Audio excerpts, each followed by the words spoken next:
Guten Tag, meine sehr geehrten Damen und Good Herren, afternoon, ladies and gentlemen, dear guests, meine lieben Freundinnen und Freunde an den dear Bildschirmen, denn friends zur Tiergarten Conference back im Jahr home in front of your 2021 screens. Welcome to the kann ich Sie Tiergarten nicht Conference physisch hier in der 2021. Friedrich Ebert Unfortunately, I Stiftung cannot begrüßen. Sie erinnern physically sich, welcome you dass wir to die the Friedrich Gespräche Ebert Foundation zu here in Beginn Berlin, unserer and let me admit that Konferenz deutlich lieber getan at the beginning hätten, of this conference, I'd als like Sie to alle say up nur front that I would have an den preferred Bildschirmen oder vor den welcoming you in Computern, vor person den instead of just iPads, having you bei denen Sie connected jetzt auch via immer your sein computers, mögen, your wenn Sie screens, uns your iPads from zuschauen wherever und you zuhören, are, zu watching begrüßen. us, listening to us. Ja, unter Corona-Bedingungen findet vieles in diesen Now we are Monaten und under Tagen pandemic statt und wir conditions alle, and glaube ich, have to host this haben einen event Wunsch, dass respecting this, and we der all Fortschritt have bei der one wish. Eindämmung der Pandemie We would so want to sein make möge, dass wir bald, progress vielleicht im Jahre containing the 2022, pandemic so that alljährliche very Konferenz soon, wieder maybe in in Präsenz 2022, we mit will der again hold our Möglichkeit einer conference unmittelbaren in physical presence Interaktion mode,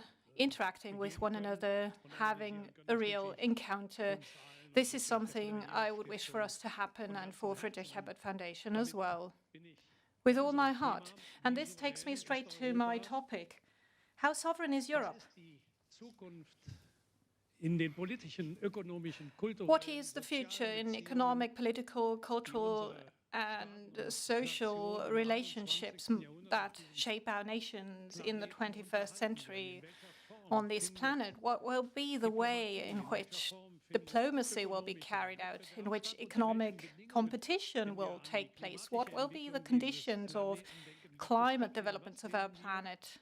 als Europäerinnen und als Europäer, was werden die Mitgliedstaaten der Europäischen Union, Europeans and der European member Europäischen Union states, für die Nation what in will they auf do? diesem What Kontinent, role will in dieser nations Union den play nächsten in this realm Generationen hinterlassen for the als next Erbe? generations to come? What will we leave to those Das ist generations einer der wesentlichen Inhalte der as a Debatte, die wir heritage? This heute is one führen. Als essential Friedrich-Ebert-Stiftung haben wir aspect of the debate that we in are den going to pursue letzten today. The Friedrich Monaten Ebert Studien Foundation over the past durchgeführt in couple of 8 months europäischen Ländern, has haben Sie carried out jetzt die Frage, surveys was ist and asked people Ihre all Vorstellung von across Europe europäischer what they Souveränität? think European sovereignty Was verstehen Sie is. unter What do Souveränität? they understand Wie viel by Souveränität European Ihres eigenen sovereignty? Landes, Ihres How much eigenen sovereignty of Staates, in their dem Sie own leben, wären Sie country, of bereit their member state, abzugeben, would they um be willing to über give die away in Souveränität, order die auf to der nationalen Ebene step up the auf der level in internationalen Ebene order verzichtet wird, to übertragen wir aber die dispense with the national transnationale Ebene level mit dem Ziel, sovereignty and dass transfer it vielleicht to geteilte transnational one, Souveränität aiming auf at der shared überstaatlichen Ebene sovereignty zum on a meta Rückgewinn einer level, Souveränität führt, die thus auf der nationalen regaining Ebene verloren sovereignty gegangen that ist. might have Ist become das für Sie eine lost at a Vorstellung? national level. Would Könnte that es be sein, dass sich conceivable to them? Menschen damit anfreunden And können, it dass might well be geteilte that people might be Souveränität den willing Zugewinn to und kein share Verlust solidarity, thus gaining a benefit, not losing anything. This will be the debate that we'll be having in the future when it's all about the future of Europe. Just a couple of days ago, the conference on the future of Europe was opened in Strasbourg. And today at Friedrich Ebert Foundation, we are going to discuss, amongst others, with Vice-Chancellor of the Federal Republic of Germany and the Minister of Finance, Olaf Scholz, the Chancellor candidate of the Social Democratic Party of Germany, who will give a basic speech outlining his reflections on European sovereignty and on the role of the European Union when it comes to its international relations. Europe stays and remains an idea which is more than institutions based in Brussels. It goes way beyond that, and it goes way beyond institutions at the national, regional, local level. It's the idea of respect, tolerance, and dignity. Moving beyond borders, across cultural, language, economic borders, and social borders, they would have to be the foundation of all of our action. Tolerance and dignity across borders, moving beyond divides and borders, working together, because all those players have understood that they are stronger together than they are on their own. And in the 21st century, when faced with an ever-changing world, when structures of multilateralism, structures that are supposed to tackle problems and address challenges, have been compromised, or at least there's been an attempt to weaken those structures so that they no longer have agency, aiming at shifting priorities, i.e. pushing through one's own interests without respecting the interests of others. And this is something that has been put on the top of the agenda over 4 years when Donald Trump administration was in power, and was also pursued by other players in the European Union that tried to copy him or even surpassed him in brutality or recklessness. And this is something we see going on in Brazil when thinking of Jair Bolsonaro and his predecessor, not only when it came to non-combating the coronavirus pandemic, but also when it comes to other aspects. So it's about respect, tolerance, and dignity amongst human beings and across nations and borders. And this has to be opposed to those that act without respect, tolerance, and dignity towards the inside and towards the outside in global relations. This would be one of the essential tasks of the Federal Republic of Germany within the European Union and also in global relations. So respect, tolerance, and dignity, these are the messages sent out by social democracy. It is in respect and tolerance and in dignity that we can provide equal access to public goods. Funding those public goods, in particular in a situation that we're faced with, this becomes ever more visible, and funding it in a way that those that are strong have to shoulder more than the weak. This is a social democratic idea, and it is the basic recipe for cooperation in Europe. The European idea and the social democratic idea, they are intrinsically linked. They are related to one another. For us at Friedrich Ebert Foundation, and this is what I assume for a social democratic candidate running for the chancellorship, that solidarity in global relations has to play a role which is of utmost importance. The European Union is a union composed of many small states, and only few people are aware of that. The majority of member states of the European Union are small states, and the former Commission President Jean-Claude Juncker often added to it that some states haven't even become aware of the fact that they are small. In their relations with China, India, the United States, our future in terms of the economy, social matters, cultural matters, and security policy will not be shaped by small states like the Republic of Austria as opposed to China. Maybe people in Vienna might be upset about it, but the reality is that dimensions play a role when distributing our economic interests and when securing our democratic foundations and our human rights. And this will only be possible if we work together, if the more than 400 million persons living in the member states of the European Union rally behind this idea, driven by respect, tolerance, and dignity, granting equal access to public goods in the 21st century when faced with this global competition. And it's not possible by acting in silos, but it's just by being aware of the fact that we have to pull strengths to be stronger. And so shared sovereignty in Europe is regaining sovereignty that might have gotten lost at a national level. In this sense, I do hope that we will have a lively discussion on the basis of the input statement provided by Olaf Scholz. Let me once again most cordially welcome you to this conference, and I have the pleasure to hand the floor to Ms. Zamrotsky, who will guide us across this event today. Thank you.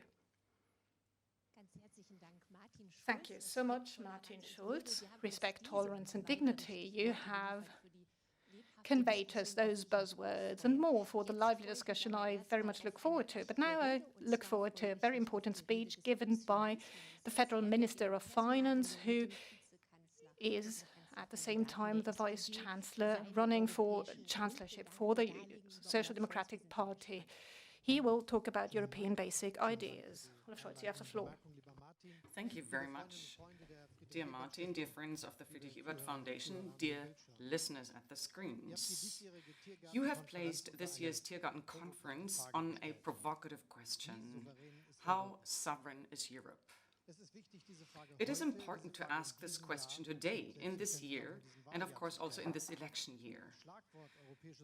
Because the term European sovereignty is on everybody's lips, at least since Emmanuel Macron put it at the center of his Sorbonne speech almost 4 years ago.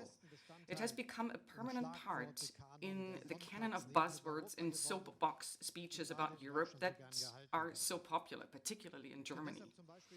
Or, as a chancellor candidate of another major party put it in an interview some time ago, I quote, "Europe doesn't have to play a big role in the election campaigns. People agree anyway," unquote. Let me tell you, I don't think so. Moving Europe forward requires courage and leadership. Or, as Helmut Schmidt put it, we have to be prepared to take risks for Europe. Otherwise, we won't get anything done. And this is exactly the challenge we are facing today. Are we ready to take a risk? Do we have the courage and political leadership that are important for a sovereign Europe? Because one thing is clear, the answer to the question of how sovereign Europe is cannot be satisfying as we speak. This is the core of the question of European sovereignty. The European Union was founded to, for example, bring peace to internal conflicts between the states of Europe. And it has been extremely successful in this regard, from ending the hereditary Franco-German enmity to spreading democracy and prosperity to most part of the continent. Europe is a unique peace and prosperity project.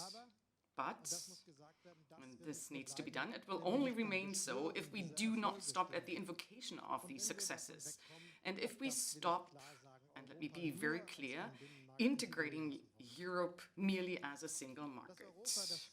The Europe that was founded looking inward must grow up and subsist outward in a world of discontinuities, disruptions, complexities, and contradictions. These are the 2020s, the bipolarity between the US and Russia that characterized the international situation for many decades, the major confrontation between two hegemonies that supposedly ordered the world, will not return, fortunately. There is no going back to the past. Not even if some voices are all too quick to replace China with Russia and to try to sketch a new animosity between systemic competition and economic competition. The emerging countries of Asia, Latin America, and, in the foreseeable future, Africa, are quite rightly claiming their space and place at the table of world politics and the global economy, and will continue to do so. The world will be a multipolar world with many influential states, in which we Europeans account for just under 6% of the world's population. Defending the European way of life in all its facets in this world and being an appealing role model for others, that is Europe's task today. The former peace project, the project of creating a single market, will only survive if it enables itself to do so. For this to succeed, trust must prevail in Europe. And our country, which owes more to Europe than any of our partners, has a special responsibility to rebuild such trust. We lost a lot of time and, above all, trust, first during the financial crisis of 2008 and 2009, and then in the refugee debates. Anybody who bears political responsibility in Germany and prefers to seek a quick domestic political headline rather than embark on the troublesome night of negotiations in Brussels, anyone who carries red lines before them as a monstrance is helping those who want to weaken Europe's unity. Talking about European sovereignty on Sundays, but running through Europe from Monday to Saturday with a raised forefingers, that is not going to work. And we have changed that in the current German administration. My French counterpart, Bruno Le Maire, and I set about cleaning up right at the beginning of this legislative term and finally completing overdue reforms of the economic and monetary unions. Better joint protection for Europe's banks, protection of taxpayers against bank failures, the reform of the ESM, all issues that were contentious between our countries, that occupied the business and finance pages of the newspaper for a long time and that have now been resolved. These are fundamental advances that are making Europe more crisis-proof, even if they often seem technical and small-scale and rarely occupy the politics sections of the daily and weekly newspapers. But we have succeeded in breaking through years of blockades, building new trust, and getting the Franco-German engine running again. The importance of this was then demonstrated last year, when Europe faced one of the greatest challenges in its history with the COVID-19 pandemic and its economic and social consequences. Once again, some countries were hit harder by a crisis than others, and often the very countries that were still suffering the consequences of the economic and financial crisis of 10 years ago. Unlike in the last crisis, however, we said right from the beginning, we will stand together. This principle was more important than red lines and quick applause at home. What would have happened if we had again left alone those who have less of a financial cushion than we do? What would have been the consequences if a crisis, through no fault of our own, had deepened the economic divide in the EU? The economic division would have been followed by the political division. And so we initiated a paradigm shift. Europe is taking out loans using over 1 billion euros to fight the crisis. 1 trillion, sorry. This has an impact. No European country has slipped into insolvency. And if you compare the current situation on the financial markets with the situation at the beginning of the euro crisis, you will see Europe has learned its lesson. And not least, we Germans have had the courage to take a new step. Europe has taken a risk for Europe's sake. The European Recovery Programme is a solidarity-driven achievement that is not just only recognized worldwide, but it is supported by broad majorities everywhere in Europe. They exist, these necessary majorities, if you fight for Europe with courage, determined political leadership, and good arguments. But we must not stop here. In the short term, our measures will stabilize the economic situation in all countries in Europe. They will also promote economic recovery so that Europe's economy will be stronger once again the crisis is over. In the long term, however, we must make it the starting point for Europe's fiscal sovereignty. The EU will repay the debt it has incurred for the restructuring program according to plan. To be able to do this, it needs its own revenues. And this will lead to the fiscal union that has been missing for so long. This is Europe's Hamiltonian moment. Europe has grown in and as a result of this crisis in terms of financial policy.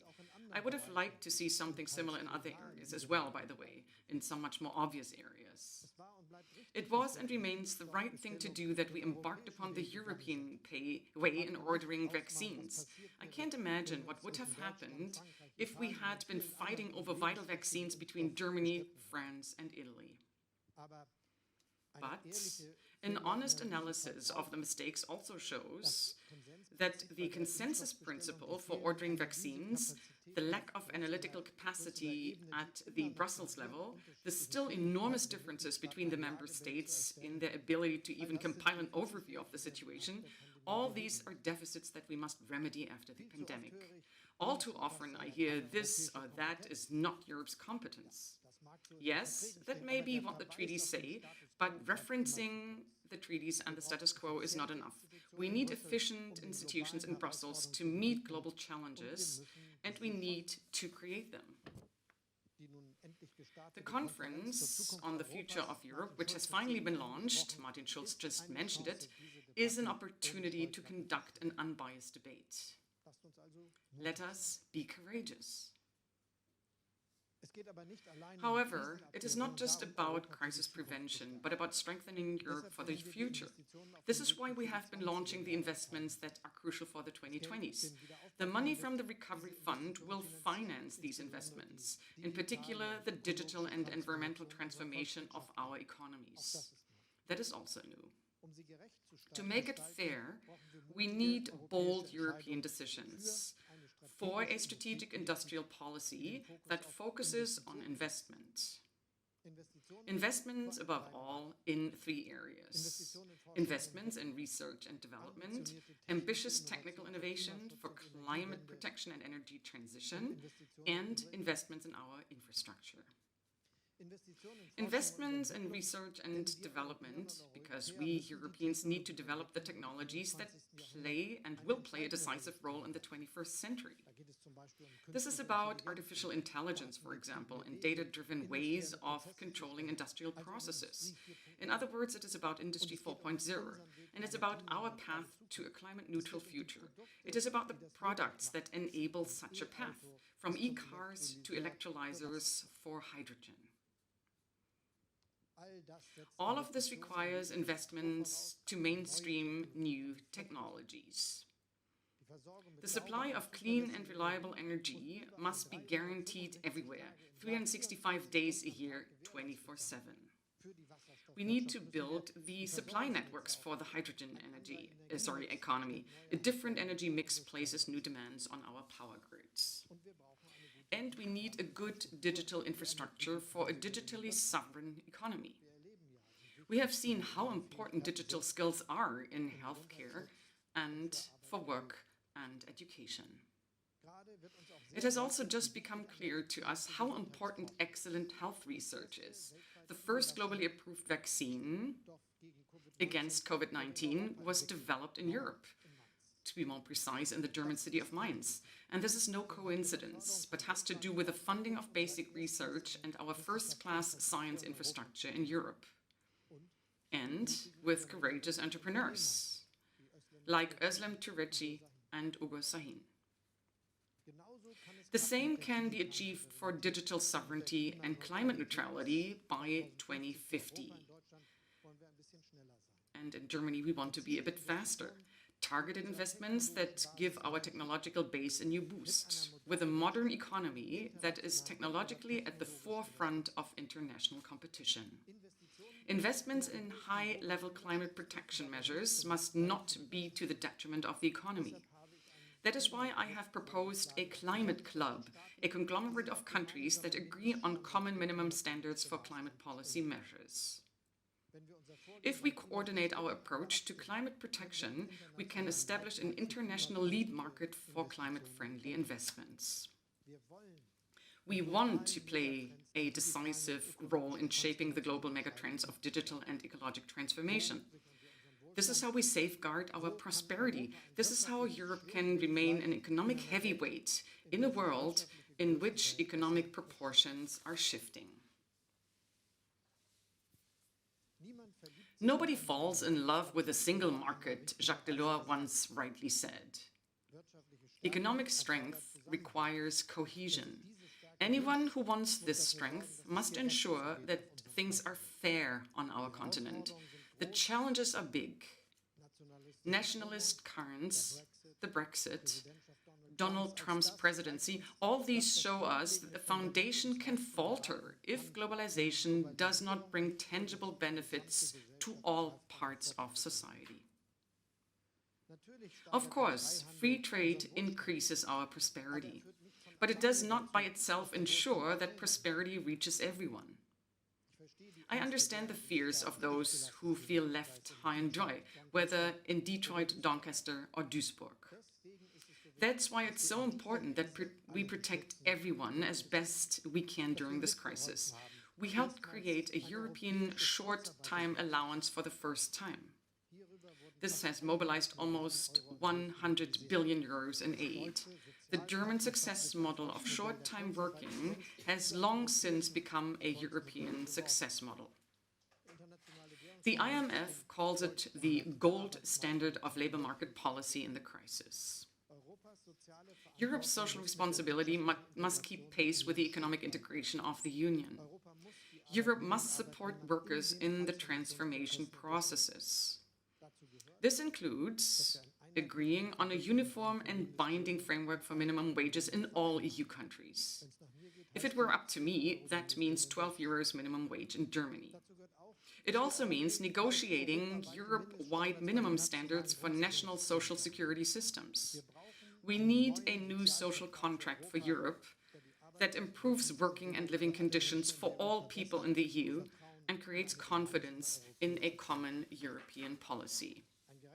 A fair Europe also means putting an end to tax dumping between member states.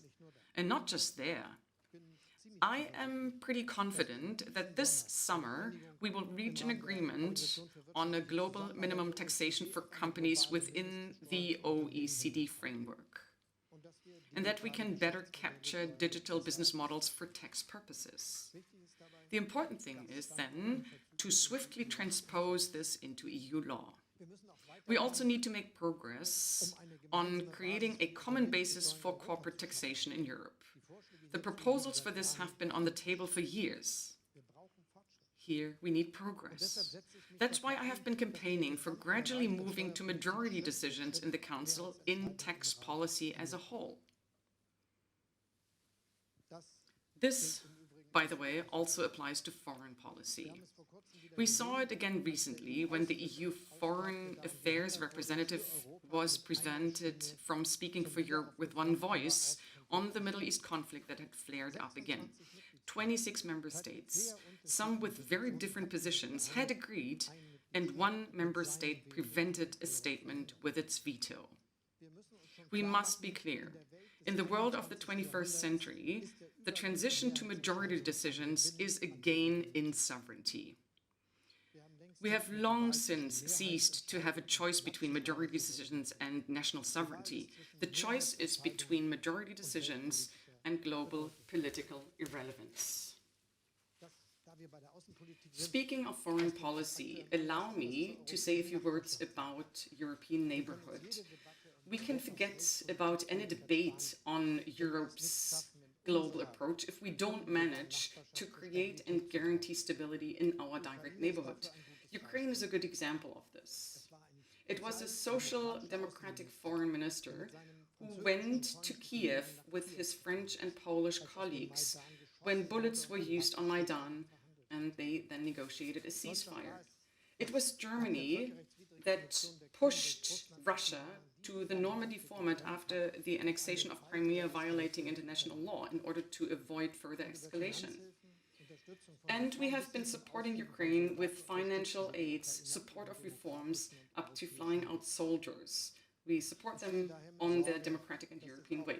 Hence, I note with concern that here, when it comes to this topic as well, the method creeps in that foreign policy seeks fast headlines, the simple applause in their own countries.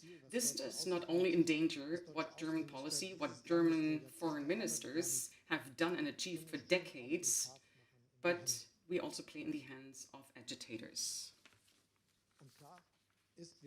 And it is clear that we need this common European strength, because what we have seen recently in Belarus and what the Belarusian president has done shows us that it is absolutely necessary to make sure that we can only be strong as Europeans together.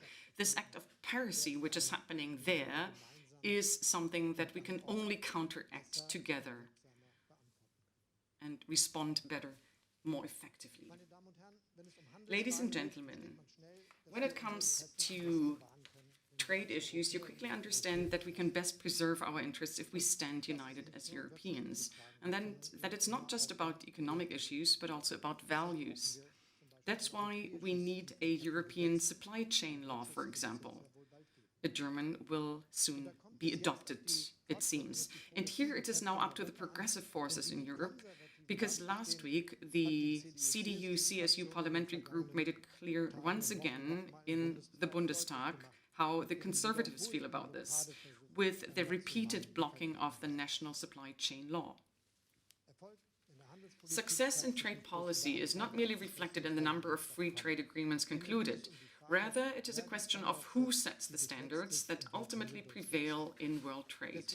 That's why we insisted that the investment agreement that the EU and China have just agreed on, for example, explicitly mention the issues of international ILO labor standards and environmental and social standards. In the future, I would like to see the EU's free trade agreements contain robust social and sustainability chapters with the respective enforcement mechanisms. Together, Europe has the necessary power to ensure that European standards set the benchmark for global standards. Thus, we belong to those who co-shape globalization and are not just rule takers. Ladies and gentlemen, Europe's sovereignty is far too often a buzzword. Yet, the European sovereignty project is the great goal of turning Europe from its inward-looking gaze outward and making it capable of global politics. This requires more than just soapbox speeches. It requires political courage and leadership. Last year, we proved that it can be done. We have shown that there are majorities for this path of courage. In this crisis, we have shown that it makes a difference for Europe who governs. Let's stay brave. Thank you very much. Thank you very much, Mr. Scholz. You've just demonstrated something. You've demonstrated that at Friedrich Ebert Foundation, it's not just on Sundays that we talk about European sovereignty, but at least on Wednesdays as well. And if you, as a finance minister, saying that people don't fall in love with single markets, I truly believe you. Thank you. Mr. Scholz, we have known Friedrich Ebert Foundation differently. Rooms crowded with a very passionate audience filling the room.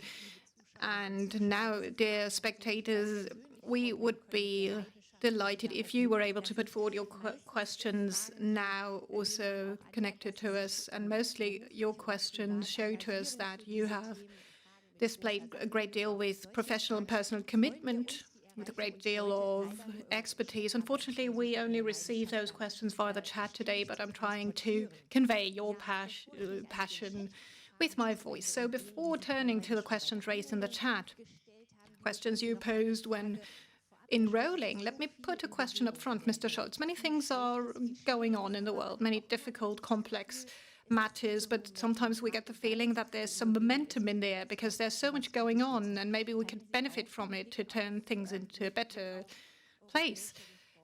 Do you also share the idea when looking at European reforms that now there is a window of opportunity opening up to us? Yes, there is a window of opportunity and we would have to grasp this opportunity, grasp this momentum. And we've realized last year when I put forward the proposal for the and we saw what the first response of the finance ministers to the financial crisis was, with an easier access to investment by the European Investment Bank, easier access to the European Stability Mechanism, including the SURE program, which focused on the short-term labor allowance. I mean, the negotiations went on for nights, but at the end of the day, this was the first step that was able to make for some cohesion. And you realize that even the next day, the other day, when the share prices increased and improved. And this went to show that we stand together. And this inspired others to go along for the next major project, which is the European Recovery Programme, that is something that is completely out of the box, if you will. I just mentioned that we are borrowing money, we are incurring debt as a European Union, and this is not something abstract. It's not just a conglomerate of countries, but it's the Union that does it, and we commit ourselves to redeeming the debt and creating income to do so. This is a very long-term project, and it's going to change Europe profoundly. Nobody would ever have thought that this would be possible. When I talked to many stakeholders in Germany and in Europe at the time, they said that there are so many prerequisites, i.e. that 27 countries adopt the resolution that is necessary to it and ratified with parliamentary majorities that have to reach sometimes 2/3, like in Finland. But now we've almost achieved it. Some are missing, but we've almost reached the end of that process, and things will turn out in due time that the programs will be up and running and the money will flow. And 1 year ago, nobody would have predicted that we would be able to make it, to achieve this. And this has inspired us with courage of being bold enough to do it and to counteract all negative headwind, because we bank on arguments. Let me look at the economic stimulus program, which some people consider to be historic. And you're saying that it's not just the amount that is historic. No, it's not just the amount that is historic, but it is that it is split up. The 750 billion that come on top of the first project, which amounts to 300, well, half of it, just under half of it, are allowances that are distributed differently, not just according to population, but according to the needs, which is a very important decision. And as I told you, we link it up with investments into the future and creating income. And this is going to drive us around for a long time. And I saw to it, for instance, that we adopt all those intermediate steps, because otherwise we would just sit on our laurels and tell ourselves, well, wonderful, the money is there, but we would have to also see to it that the income is generated. This is the next impetus to the reform. And we realize how the Commission is now about to sort out the how they can actually achieve the amount that we need to redeem the debt on a yearly basis. And this is a good sign. Well, your eyes are sparkling. This is great, Mr. Scholz. The chat is up and running. Dear guests, there were some difficulties, as I was told on my iPad, but now things are up and running again. And I very much look forward to your questions. And we've received some also when guests enrolled. And I pointed out how much expertise was involved here. And we get a question by Inge Kaul, who used to work in the development program of the United Nations. Now she is retired, but obviously she's still busy enough. And Ms. Kaul would want to know how Olaf Scholz defines European sovereignty. You have done so already, but please go ahead once again for Ms. Kaul in a succinct way. Well, I tried to also flesh this out in my speech from all different aspects, but very precisely speaking, this means that in this world, which will have 10 billion inhabitants quite soon, by the middle of the century, so in no time, it's just 30 years from now, a world composed of many strong countries, in contrast to what is discussed today, and I pointed this out. It's not just about China and the US, but also other countries will be emerging. Asian countries, for instance, will not just sit back and watch others emerge, but it's about speaking with one voice, and this will be the only way of defending what's important to us: democracy, prosperity, and social aspects. These are traditions that have actually shaped what we are in Europe, and we can only do so together. And this includes being ready to have the willingness to act as a union. Also, when it comes to the fiscal issue, we've managed to embark upon that path partially, but we will have to pull things through. And when you consult surveys about what citizens expect the European Union to do, then they have very clear and straightforward political ideas and topics, and you can also follow them when you watch the news. Europe's external borders, foreign policy, climate change, flight and migration, economic prosperity, technology, social affairs. But when you look at what the content of day-to-day policies are, the question is, how can we integrate the single market to a greater extent? And this has been very important, but now let's look towards the outside and focus on political issues. And so this is why I told you whenever I talk about sovereignty, we have to become more political. And let me add something. There is something like a paradoxon that I can see here. People tend to say that they are upset about a Europe that may be too strong, and then they put forward those popular examples of bananas that are not quite straight. Martin Schulz knows a dozen of those examples. But one thing is very important. It all stops when it's about things that really matter. Because actually, people long for a stronger Europe that lives up to the criticism for it being too weak and being too intrusive, because the intrusions that we discuss are not the ones that it's all about, that we might accept, because we have to understand that we can only make it together. So this politicization of the European Union is something we need to achieve. This is part and parcel of that process. I think Ms. Powell knows you very well, Ms. Cowell, because she also has a second question that she adds. Wouldn't there be EU first hiding behind this European policy or a geopolitical strategy? I mean, how do you gauge that idea? Well, there is one principle that is well described by philosophers. If you want to protect others, you need to be able to protect yourself. And this also applies to states or an alliance as we have it in the European Union. It's only when we're strong that we can pacify the world. And this is my profound conviction that this is part and parcel of that. We can only commit ourselves to active multilateralism if we are strong enough and if we are listened to and if we can put forward what we want to achieve. And this is also part of our future tasks. We must not be afraid of being strong, because weakness is not the basis for a world of shared security, but we also have to stand strong.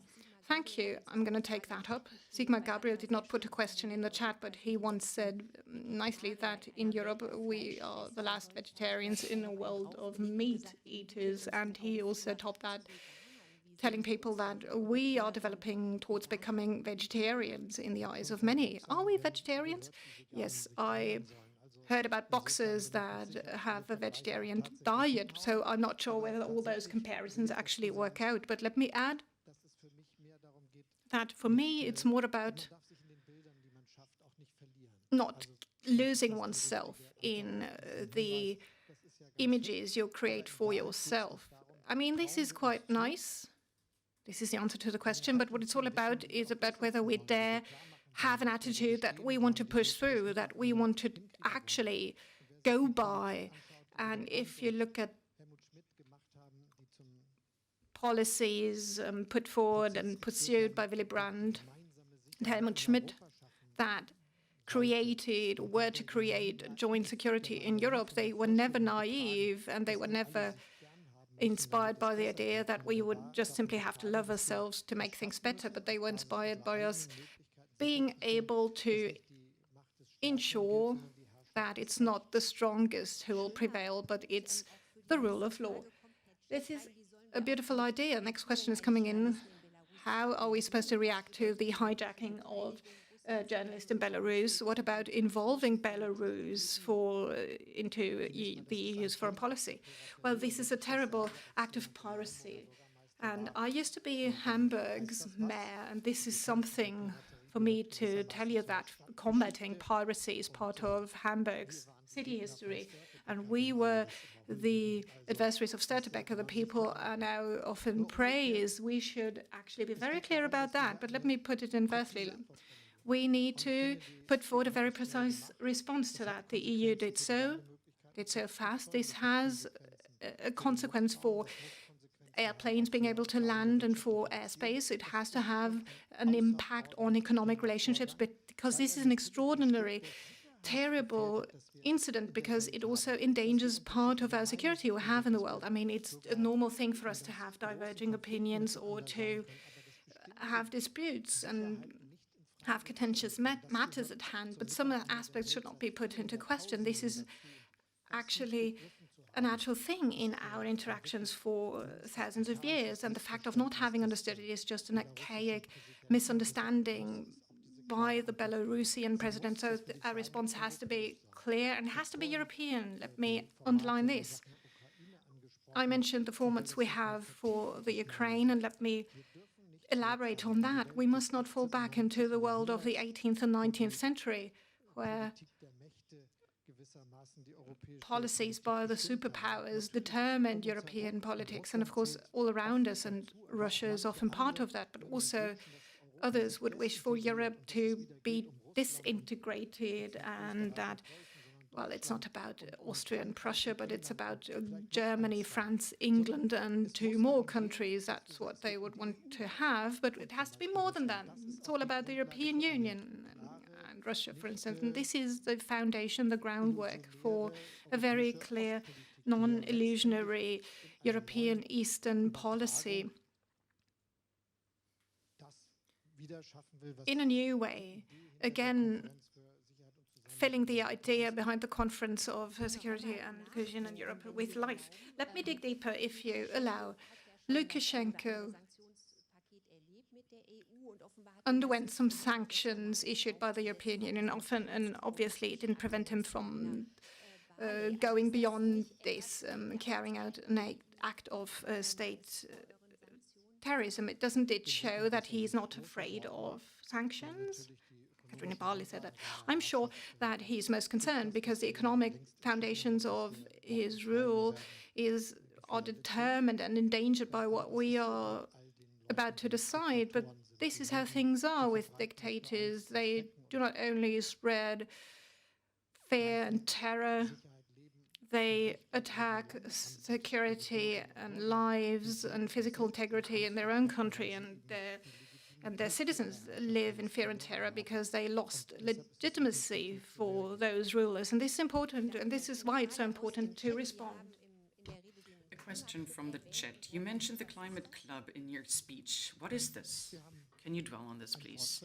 Well, we see progress. Everybody wants to do something for the climate. We are in a phase where people want to transpose lip service to real action, and this is the right approach. The SPD asked the CDU to adopt a Climate Protection Act, and please, all journalists, dig into their newspaper archives. There were statements against it only, but in the end it was adopted. It wasn't as perfect as the environmental minister had thought, with clear goals for the next years. And then the Federal Constitutional Court said, you have to be consistent. If you say A, you also have to say B. So what about 2030 and 40? And we have done this now. CO2 neutrality by 2040, we have now said. But other countries are not even there yet, and many things still need to be done. But everybody wants to do something, and if everybody says, we will now make energy prices more expensive, and we have also done this in Europe with the emissions trading system and with the CO2 pricing that was launched at the beginning of this year in Germany, then there is the demand for carbon border adjustment mechanisms. But if the result of climate politics is that the EU, the UK, Canada, the US, Japan, China, and many others use carbon border adjustment mechanisms to threaten each other, then there is no added value. In other words, we have to define common standards. We have to come up with open and honest arguments when it comes to the explicit and the implicit CO2 prices. Implicit prices that are long part of certain taxes, and then we have to create a level playing field. And this can be done with such a climate club that is open. I have noticed that many people are quite happy to hear this because they had headache that already in terms of what might happen as a consequence. So we can now agree on how to serve the climate and avoid the headache. But is it the 26 EU member states in this climate club? Well, the EU is one country for me, so we are an economic area. We have a common trade policy, and we will also have a border adjustment mechanism in Europe called CBAN, and we can only do and achieve this together in Europe.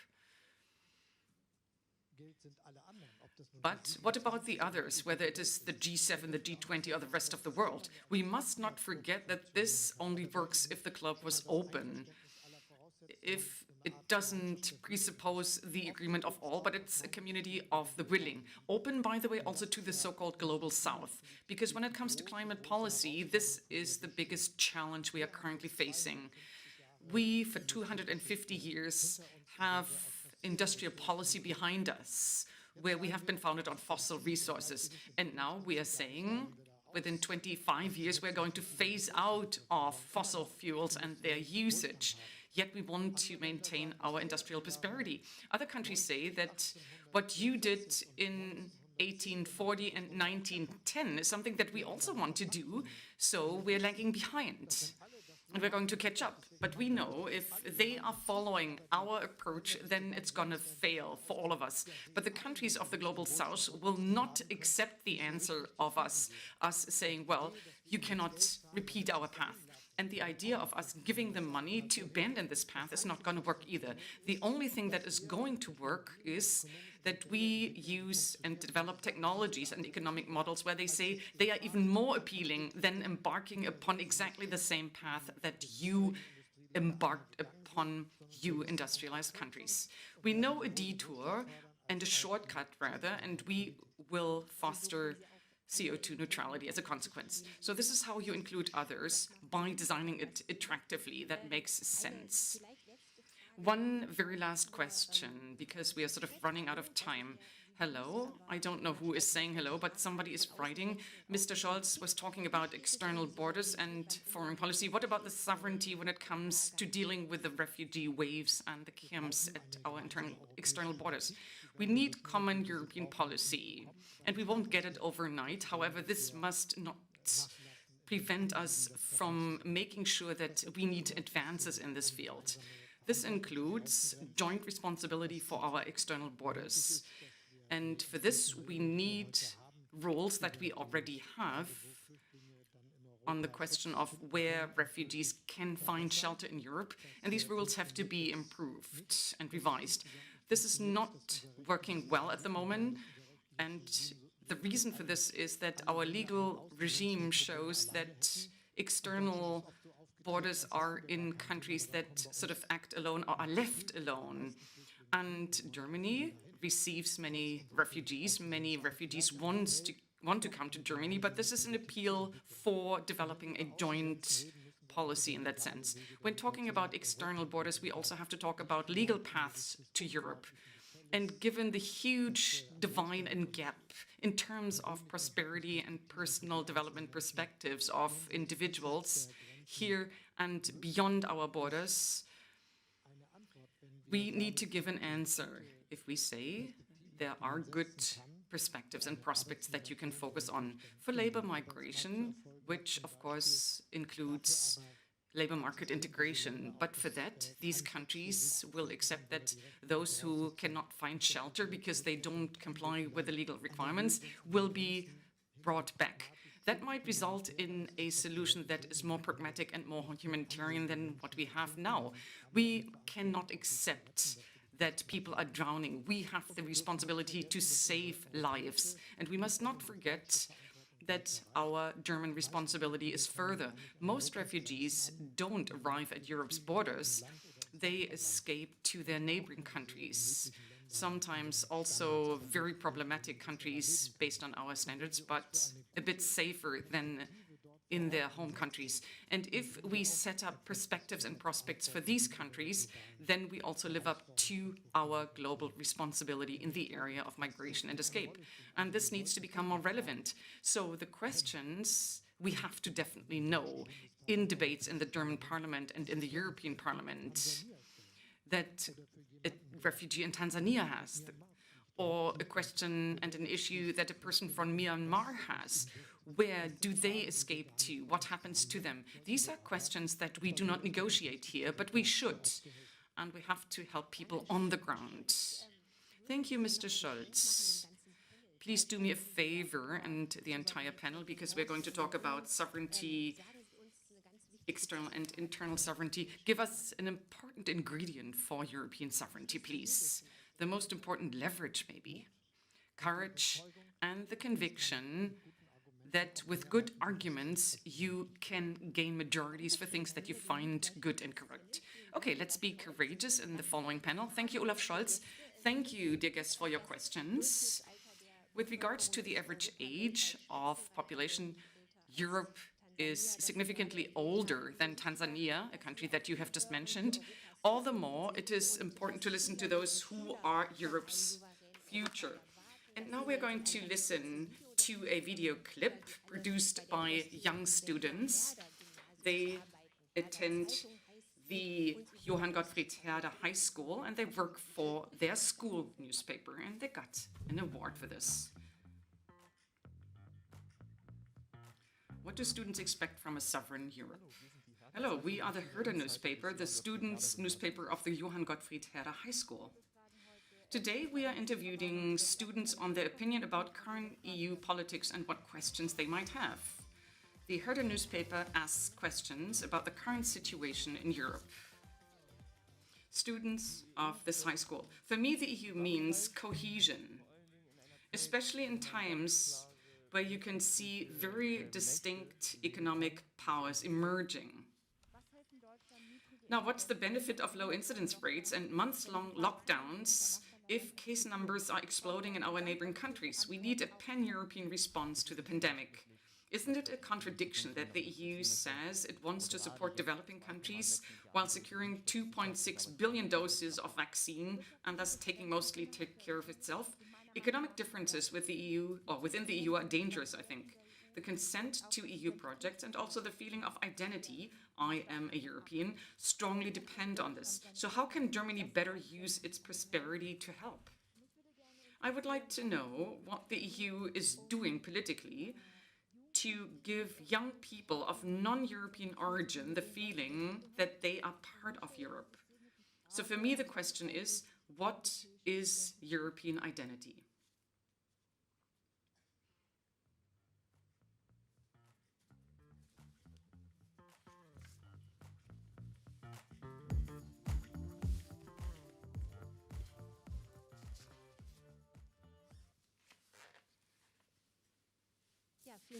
Yes, thank you very much. Hello to the Herder High School, not far away from Tiergarten. A few aspects have already been raised by the students, aspects that we would now like to discuss in a panel with Katarina Barley, Ulrike Gero and Robert Menasse, and let me briefly introduce them. From Trier, close to the French and Luxembourgian border, we have Katarina Barley. She was born in Cologne, and she says Europe is part of her life. And this is not just empty words. Her father is a Brit, her mother is German, and the grandchildren have parents from 4 European countries. You studied in France, you wrote your PhD on Europe, and you are now the Vice President of the European Parliament and former Minister for Justice and Consumer Protection. And Katarina Barley is impressed by the cohesion in the parliament, by cross-party cooperation, which is more intense than she has known it from the German parliament. Hello, Ms. Barley.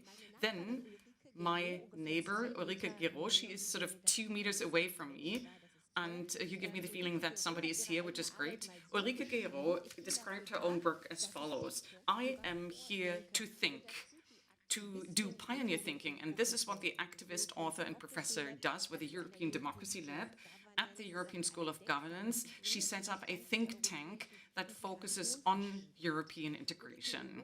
Ulrike Gero is also a professor for European politics and democracy research at Danube University Krems, and she has a broad readership, and Ulrike Gero shows others, or this readership shows Ulrike Gero why Europe has to become a republic. Ulrike Gero announced this, not alone, 100 years after the First World War, 2018. That was the first step towards global democracy, and she embarked upon this together with our third guest, Robert Menasse. Not only does he write novels, but also political essays, or is it the other way around? Well, you tell us. Mr. Menasse is an Austrian novelist and essayist. His works have been translated into 17 languages.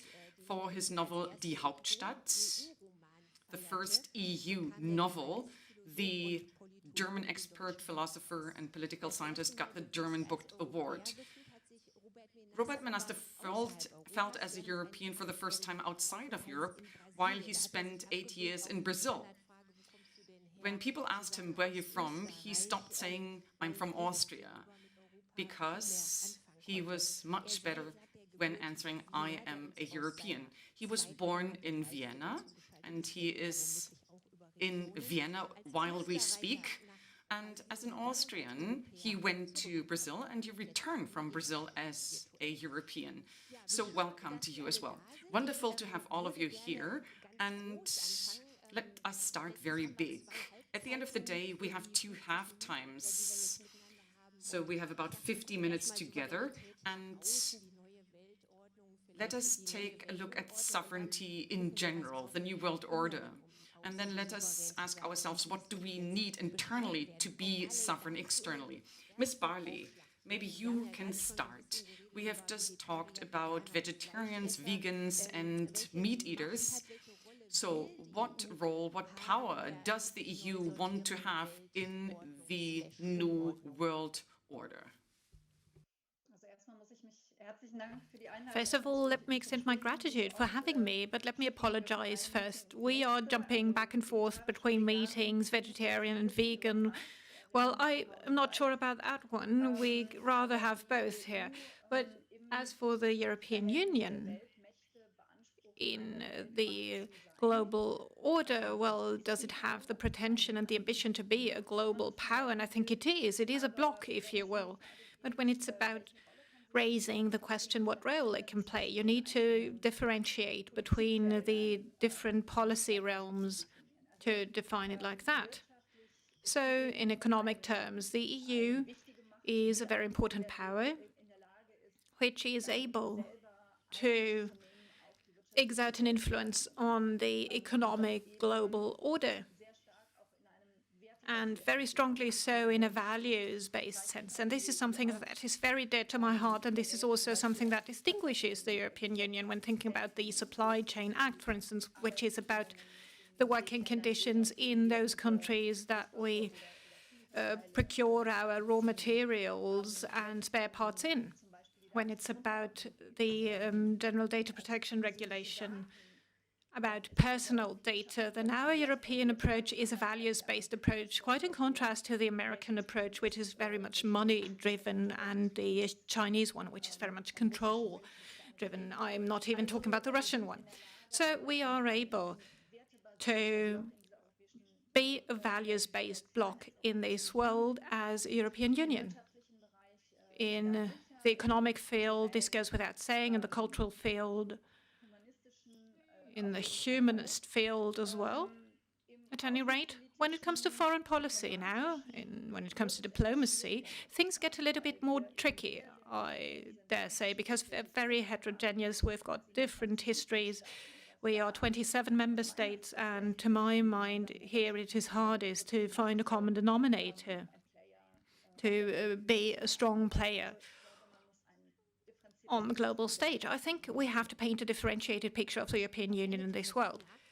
Let me pick up on that, Ms. Barley. We're going to flesh this out in greater detail in a bit, but power shifts towards where the majority of persons are, also in economic terms. And you're saying with a great deal of confidence that we are an important player economy-wise, and we're going to stay that way. But don't we have to do a lot to preserve that situation?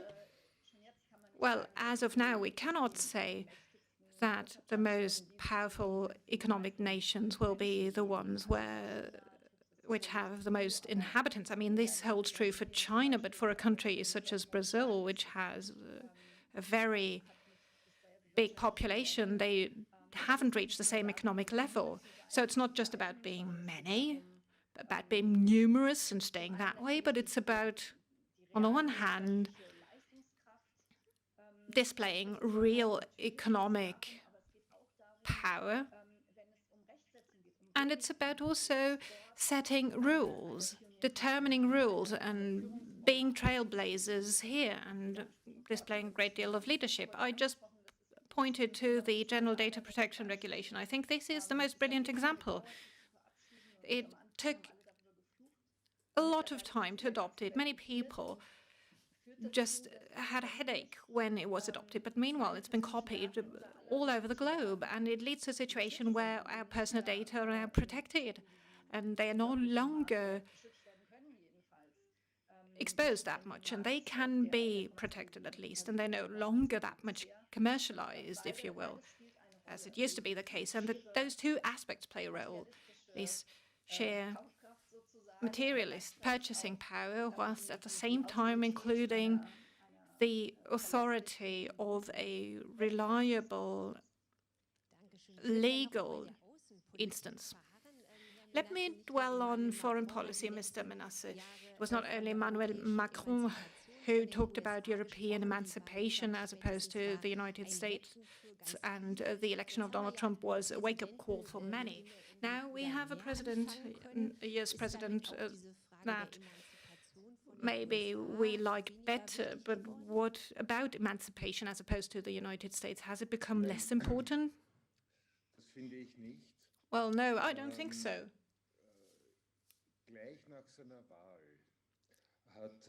Well, directly after the elections, President Biden said that we are back. He said, we are back. The United States of America are once again willing to play a leading role in the world.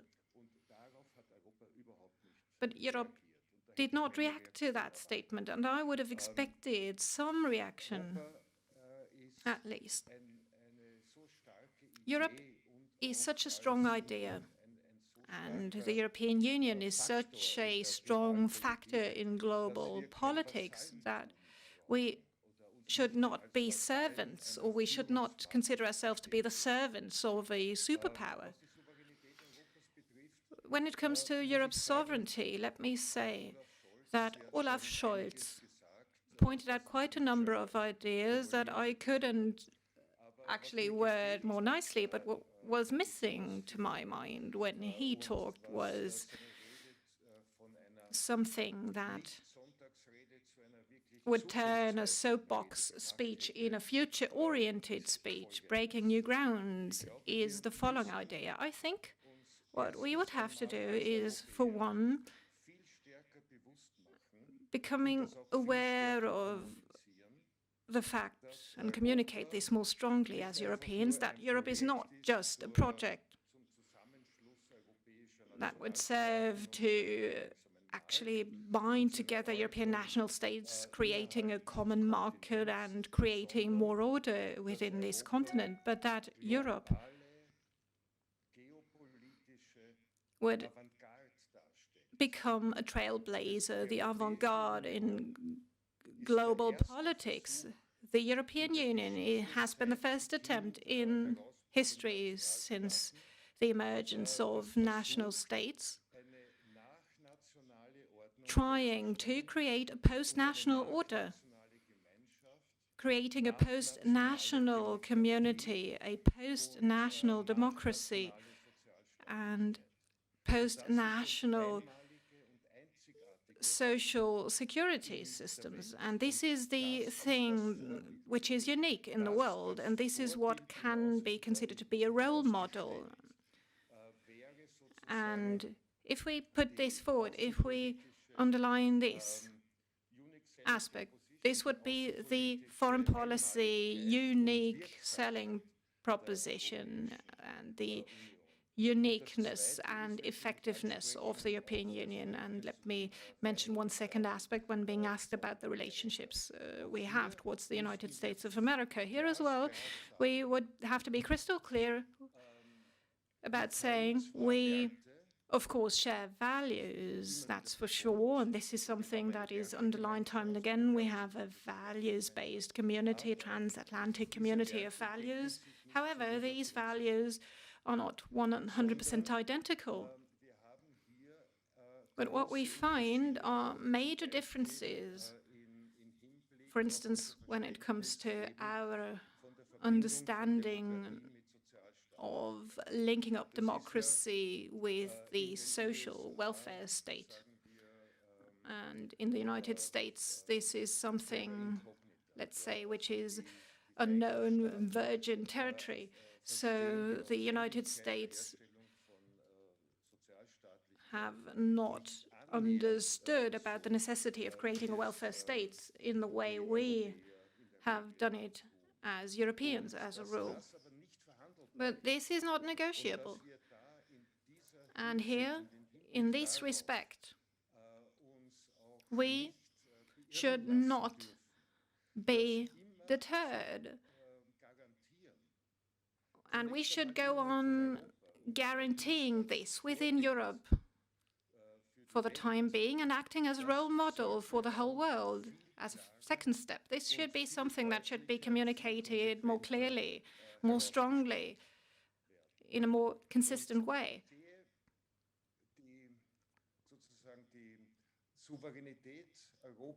And Europe's sovereignty, of course, hinges upon these ambitions of building up a post-national world,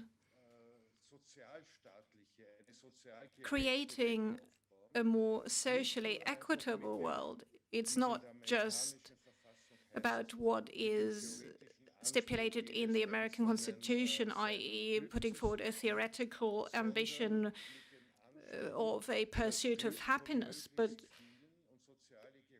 being inspired by the ambition of having social justice for as many people as possible, for all people. Well, the post-national aspect will be fleshed out a little bit more with you, Ms. Gill. According to what Mr. Menasse says, Europe would have to give way the idea of national states to become stronger. Have I summarized this correctly? Let me first of all thank you for having me. I'm the only participant sitting here in this room, and it's not the first time I attend Friedrich Ebert Stiftung Tiergarten Conference. And let me thank the technicians for the timing. It's so impressive to look at how many people are working behind the scenes to make this happen. Second aspect that is very dear to my heart, Robert Menasse mentioned it. I believe that our Federal Minister of Finance just provided a brilliant speech, a truly excellent speech, and I'm telling you so as a citizen of this republic. And we are in the beginning of an electoral campaign, and we have a finance minister who is courageous enough to stand up for Europe, to mention the term of the fiscal union, which has been so much denigrated over the past 10 years, and so many debates and controversies were waged around this term. And now we've got Olaf Scholz running for chancellorship, standing up and broaching this. I find this very courageous because Europe is not instrumentalized in this electoral campaign. This is something new, not tampering around with Europe. So I felt the need of extending my gratitude for this speech you gave. Now, talking about nations and sovereignty. I mean, as you know, nations are sovereign. This is what we learned in political science studies. And I believe that with the notion of sovereignty, the way we've applied it to Europe is something that made us end up in a dead end in this discourse. We're continuously talking about having to give away sovereignty, transferring it, and then something will be taken away from us and nations will become less important, but Europe will become more important. This is something that is insinuated between the lines. And mostly it's about majority decisions or bundled or shared sovereignty. And I think that this has become a very problematic discourse, apart from the fact that everybody is having that discourse. I think this is erroneous. Why? Sovereignty is something that starts from the people, full stop. So the decisive problem of looking for sovereignty in Europe, if this is our topic, if this is what we want, the problem is that in the European Union, in the very structures of the European Union, the way we've built the political system of the EU, this sovereignty as last resort does not lie with the European citizens. And this is the problem. It lies with the Council, which sometimes takes overnight decisions in a very adventurous manner. Nobody ever is aware of it. Partly it's not transparent. And Ms. Barley, you're the Vice President of the European Parliament. I'm not attacking you in any way, no offense. But of course, in the EU structures, it is not legitimate. We don't have any separation of powers, if you will. In Europe, we've got no real distribution of the legislative and then the executive powers. So this intransparency of the European institutions that we created and that served as well in the 71st years of their existence, but that now have reached their limits. I mean, this is what this is all about when looking for Europe's sovereignty. And sovereignty, at the end of the day, means just finding the one who's supposed to take a decision. We know that for Germany. At the end of the day, it's our chancellor. And she has a cabinet to check her, and the coalition has to approve. There's co-decision making by the Bundestag, the parliament, and the second chamber, the Bundesrat. But then we know where sovereignty is in Germany, and if we don't agree, we elect a new government. But this does not work out in the European Union, and unfortunately, because Ms. von der Leyen is a great lady, she's brilliant, but she was not a top candidate, but nevertheless, she is president of the European Commission. Many citizens haven't understood what the democratic process is that's behind it. And if citizens are told, well, let's go to the polls, they don't understand the very sense, the very meaning of it when the result is different. So we need to couple sovereignty with citizens' needs in the European Union. We need to talk about what it actually means to be a European citizen. This is what we need to define. And of course, there's a few gray areas. If we sort them out, we will stand a chance to find sovereignty. Okay, when it comes to external sovereignty, So if we have this one voice, you said in our situation it's the Chancellor. So if we have this one voice of Europe, clearly localized sovereignty, then this automatically means more power to the outside. Well, at least the debate started like this. Ms. Barley said something on this, Mr. Menasse said something on this. We have to abandon the concept of nations. Oh, Mr. Menasse wants to do away with the nations, people would then say. So we have to abandon this emotionalization of the debate. The question is, how can we connect sovereign citizens to their project of the EU? How can we connect them to the political system of the EU? That is so transparent and direct that if citizens do something, they have the impression that they had a say. And this feeling doesn't exist as yet. And then we can forget about this notion of nation, which is very emotional. And the students also said this. They talked about European identity, etc. These are emotionally driven debates. My identity, where is it?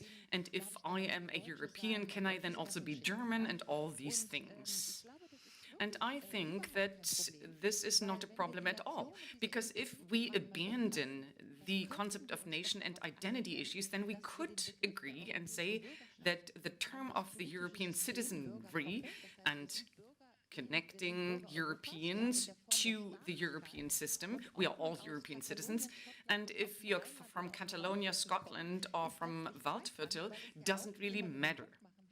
Because in the Federal Republic of Germany, it is more or less irrelevant whether you come from Bavaria, wear uniforms, or from Rhineland, or like Mr. Scholz from Hamburg. You are a citizen of this Federal Republic, and your identity is secondary. It doesn't describe your political process as a citizen in its connection to the Federal Republican governing organs and bodies. And we could break this down to Europe and say we are 464 million citizens without the Brits. I hope they will come back very soon. And by further breaking down the term of European citizenship, I mean, this is now also on the agenda of the future of Europe conference. So we are European citizens irrespective of our identity. This would be a discussion that would be less emotional, a debate that would merely focus on the question of what does it mean to be a European citizen. And once this has been defined, we will have a definition of European sovereignty automatically. We will come back to structural and institutional issues later, I can promise. But before we do that, I would like to pick up the concept of nation again, although you want to abandon this.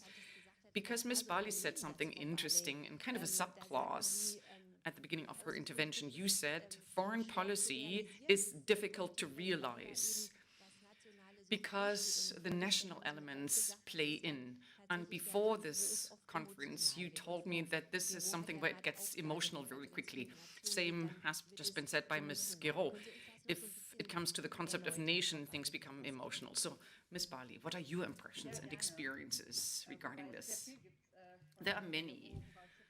And Ms. Guiraud has said many interesting things that I would like to refer to. But okay, let me answer your question. When it comes to foreign policy, the history of the respective countries, of course, plays a huge role. That goes without saying. And we can see this again and again. In particular, we have seen it when it was about the flaring up of violence in the Middle East. It was not possible to find a unanimous position of the 27 member states, despite all efforts, because there are countries that even more strongly than Germany, and of course we, because of our history, are very closely connected to Israel, wanted even less criticism of Israel in such a statement. On the other hand, we had countries that said this is way too strong and everything is shifted towards the Palestinians. So when it comes to Israel issues, history plays a particularly important role in Germany, of course. What about the relationship to Russia? Poland and Hungary are often put together because they produce similar headlines when it comes to certain subjects. But when it comes to the question of what is my relationship to Russia, these two countries take totally different approaches and stances. Viktor Orban, the Hungarian president during the pandemic, closely cooperated with Russia, for instance. He procured Sputnik vaccines from Russia to great volumes. In Poland, if you mention the term Russia, you have to make sure that you run as quickly as you can. Having said that, these two countries are probably not part of the same parliamentary group in the European Parliament. When it comes to other things, they are very similar, yet they are kind of fire and water when it comes to this issue. Of course, I hope that in terms of foreign policy, we will become more powerful, that we play a more significant role, that we speak with one voice more often. But this is the political area where it is most difficult and where it will take a long time. It'll take a long time for us to achieve this, because in the end it will only work with majority decisions. This has been demanded by many. But imagine that we, when it comes to the Israel issue, are just outvoted, and then we have to accept things that we actually, historically speaking, cannot accept and don't want to accept. So this is really very emotional. Discussions relating to this are also very emotional, and this is an issue. Mr. Menasse, you once said that we are victims of national interests, or held hostage of national interests. Nobody could explain to me what national interests really are with regards to citizens. Well, I, for myself, cannot think of any interests. I can't think of defining any interests that are different when it comes to a person from Hesse or in Spain or elsewhere.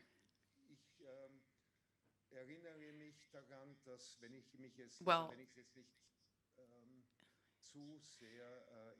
if I remember it correctly, Jacques Delors once said that the national interests are always the interests of national elites. And I don't see a reason as a European citizen to identify and show solidarity with the interests of the national elites, say, of Austria, and that I should negotiate them with the national interests of, say, Hungary. So I don't really understand and see this. And in the very moment where you verbalize this and where you discuss this with other people, nobody believes that.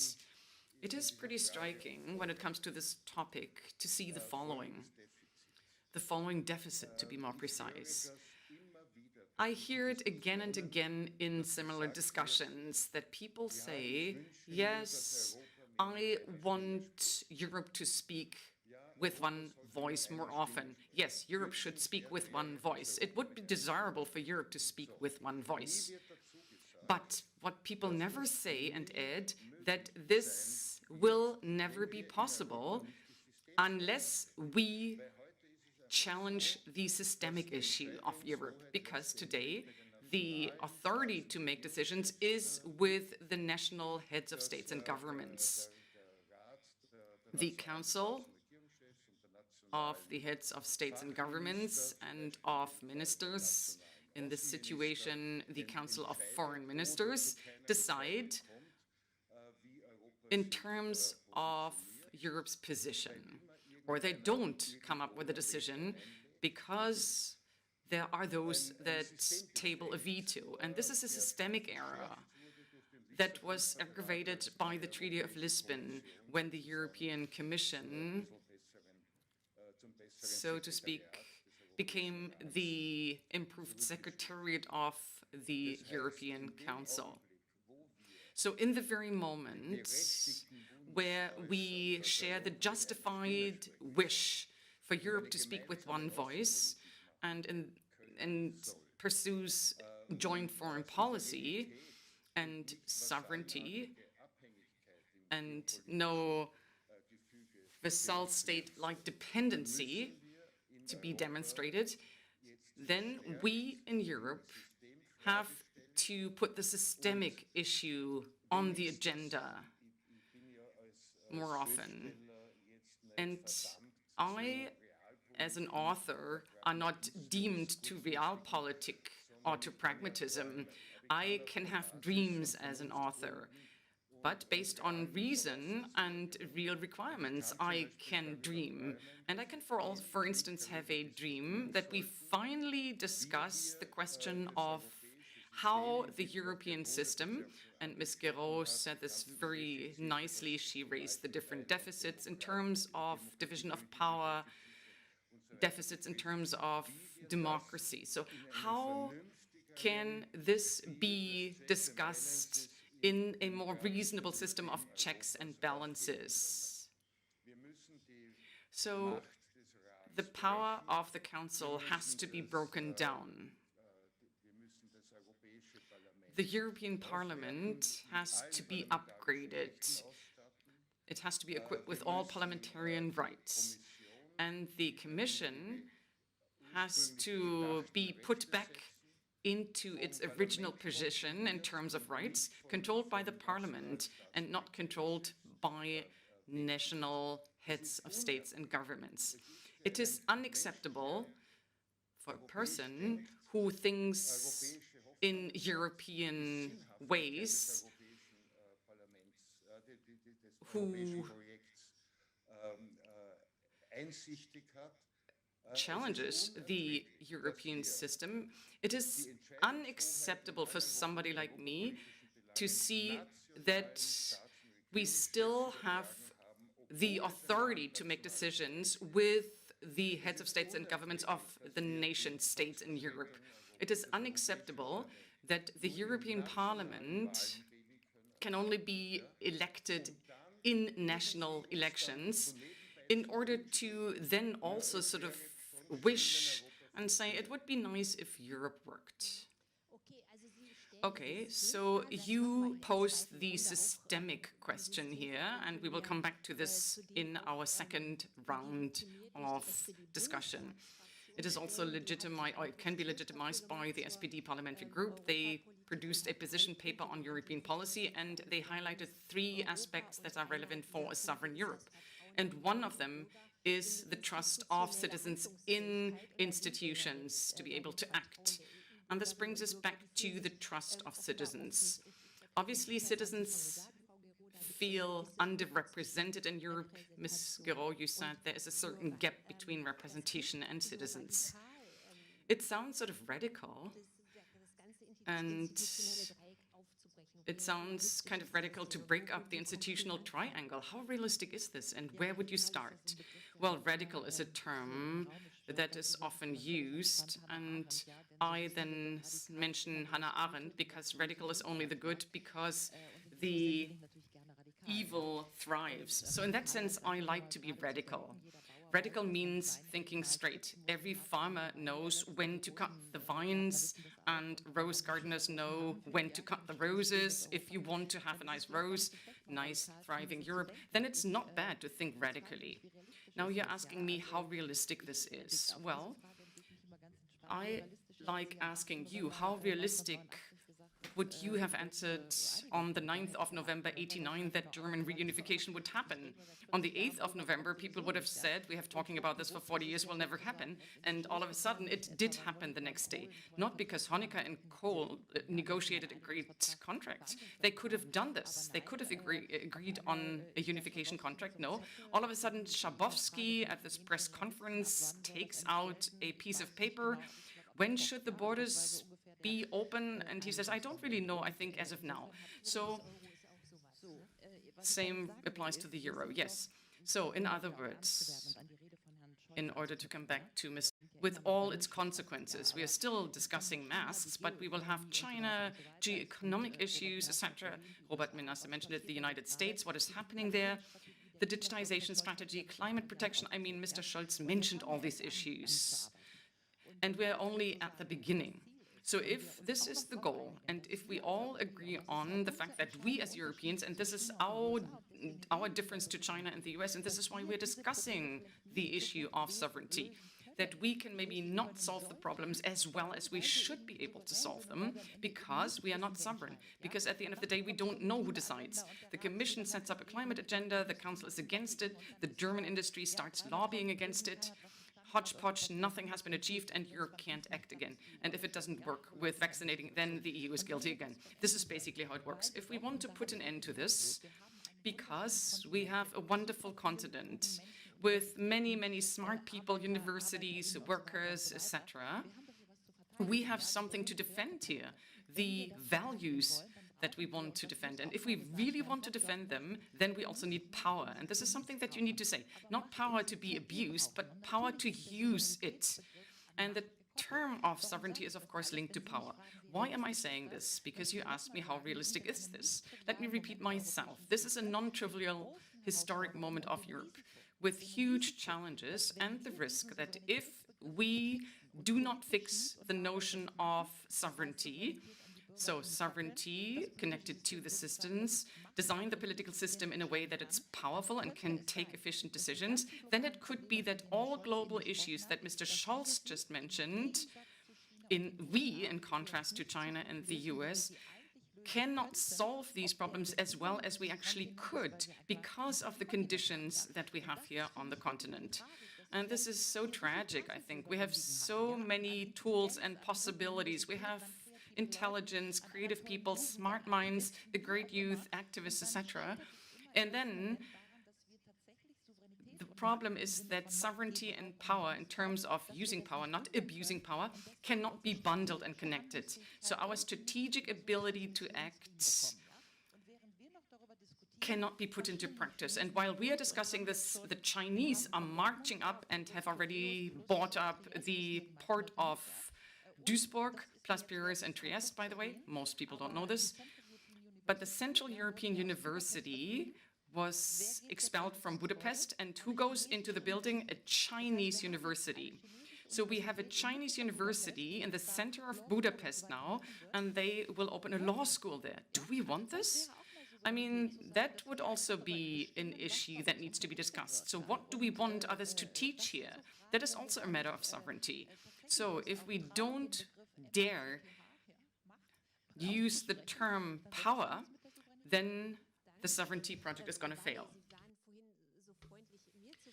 Ms. Barley, you were kind enough to pick up on what I said, but now you can respond to Ms. Guéraud. You'll have the opportunity to do so, and let me boost this a little bit by quoting you from our preliminary talk. You said that the institutions triangle is not very target-oriented and would have to be shifted a little bit.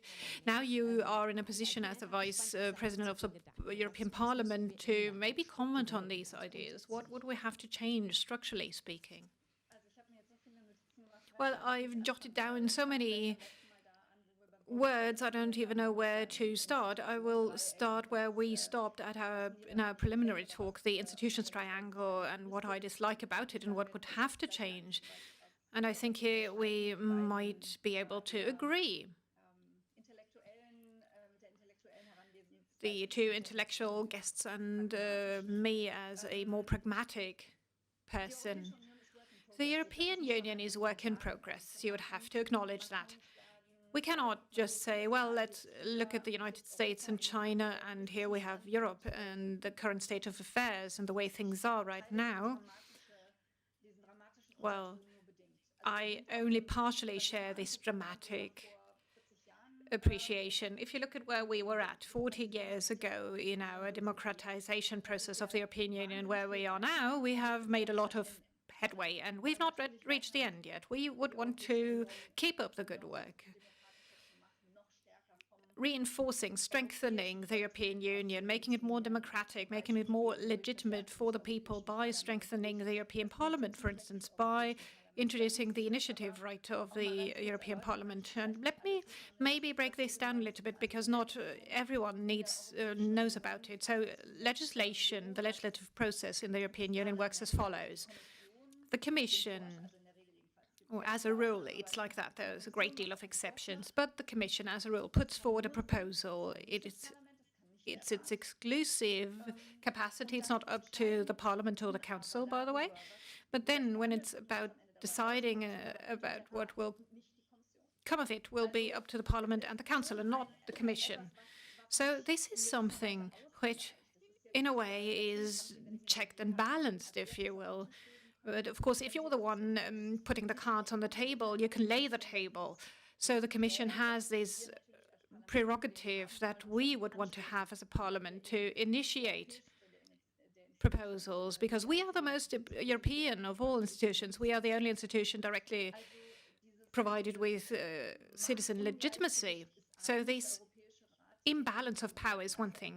The European Council, mentioned by Robert Menasse, explicitly doesn't have legislative competence. This is what it says in the treaties. Of course, it is interfering all over the place. Maybe we'll get back to that later on. The current case of the rule of law mechanism, which ended up in a quite unfortunate way. So this is one thing, this balance of power. Another aspect, and here there's major need to carry out reforms, it's the question of responsibilities towards the people, as well as amongst and between institutions. And here Ms. Guerrero is absolutely right to my mind. We have the term of a union citizen. This was, by the way, the topic of my PhD thesis, the municipal voting right for union citizens that can be derived from the Maastricht Treaty. So the term of a union citizen already exists. We are citizens of the union when we are citizens of one member state. And we, by the way, have the right to elect the European Parliament. I mean, you might just as well discuss about whether it makes sense to do that in the shape of national elections that will then be put together, or shouldn't we rather have transnational lists to be established? This is one thing, but what plays an even more important role is that, in contrast to national states, the government, which can be compared to the Commission, does not reflect the majorities being derived from the European election. The Commission reflects majorities from the Council because each and every member state delegates one commissioner. So the Commission is composed according to majorities in member states on the basis of national elections and not on the basis of the European election. So there's no such thing as a link between the Parliament and the Commission. So there is no responsibility and competence of the Commission when being confronted with Parliament. And this is the major mistake that we have to remedy. So this whole story mentioned by Ms. Guerrero towards the end of her talk, I would be happy to have this as a topic for a discussion, separate discussion, because Hungary is a very difficult case. Hungary plays with dividing the European Union, also by establishing relationships with China, but this is not the only thing. But this is not just one structural problem, but for the first time now we have one country, maybe there'll be two in a bit, that are trying to divide the European Union from within. We've never had that so far. Thank you. Let me open up a last round, which is on a different note, before listening to two comments provided by two guests that have listened closely and that will bring up two other topics. Ms. Barley, you just mentioned the responsibility on the part of the European Union towards its citizens. Let me bring in another notion, another aspect, a social aspect. This was also one of the 3 points mentioned by the Social Democratic Party in its position paper, which focused on solidarity, amongst others. Mr. Menasse, we've experienced the Yellow Vests in France. We've got Pegida, the Pegida movement in Germany. There are other movements that are often interpreted as being the protests carried out by those that are left behind. Does the European Union lack solidarity towards its citizens, and does it lead to a situation where citizens no longer feel represented? So you're asking me? No, this question goes to Mr. Menasse. Okay. Did I call you Mr. Barley? I don't know. Mr. Menasse, you have the floor. So I've just waited for the question to be addressed to either one of us. I don't think we can say that the European Union lacks solidarity towards its citizens.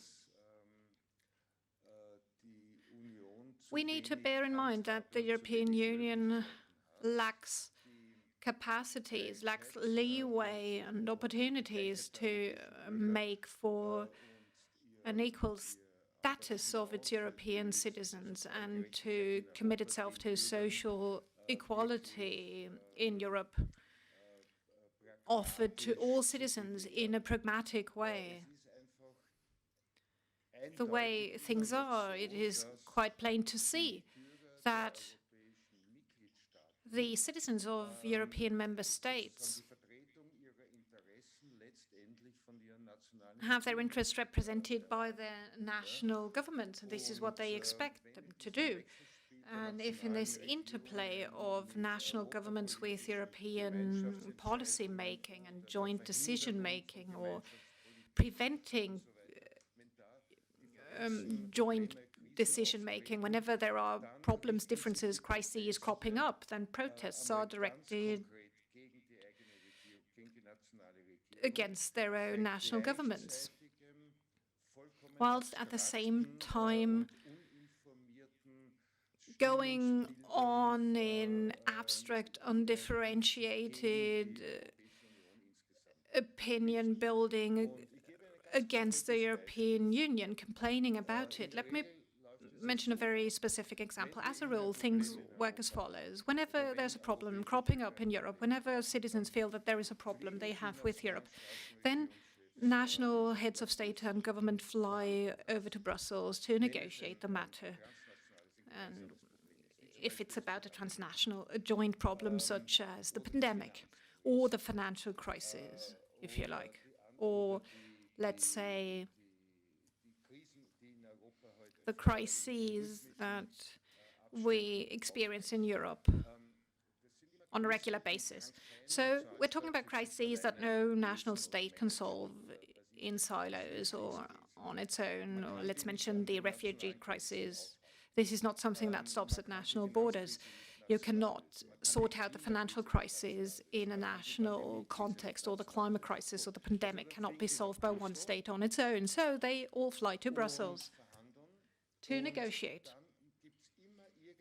And then at some point, there's always somebody coming up, and I'm telling you so as a citizen of Vienna, somebody having an Austrian chancellor flying to Brussels, putting forward his veto, traveling back, making a statement on TV saying that, well, you see, the European Union doesn't work. We would have to find a national solution.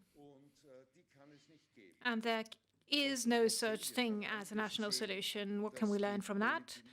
We can conclude that national policy making, and even European policy making, is often abused to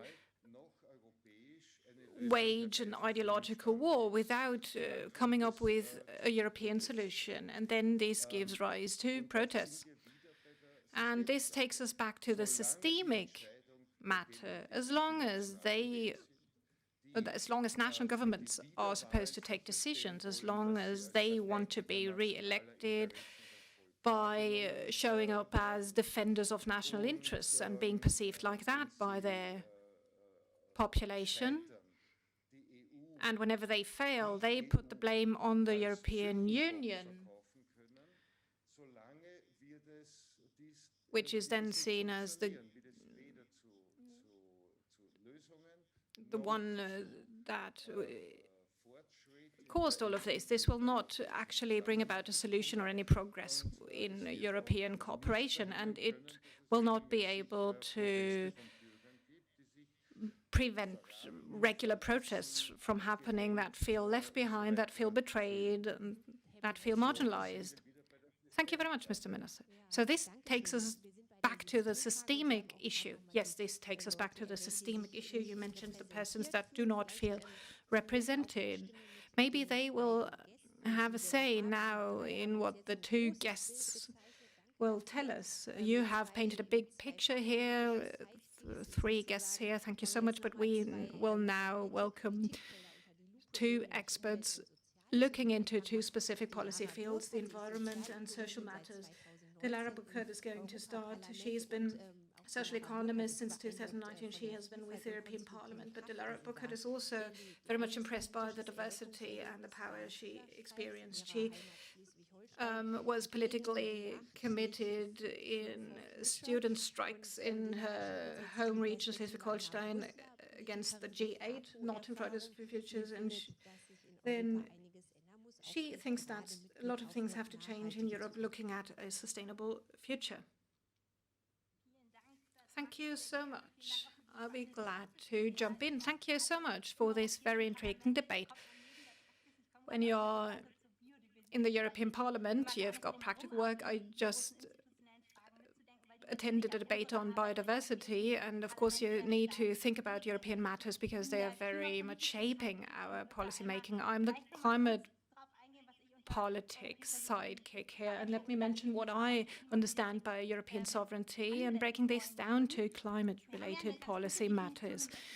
We find a very founded definition of sovereignty in the SPD's electoral program, where sovereignty is the capacity of the EU to define its own values and interests in an autonomous way and act in a rules-based manner in order to shape domestic and foreign policies. This is what Olaf Scholz mentioned in his input statement. And the aim is to preserve agency towards the inside and towards the outside.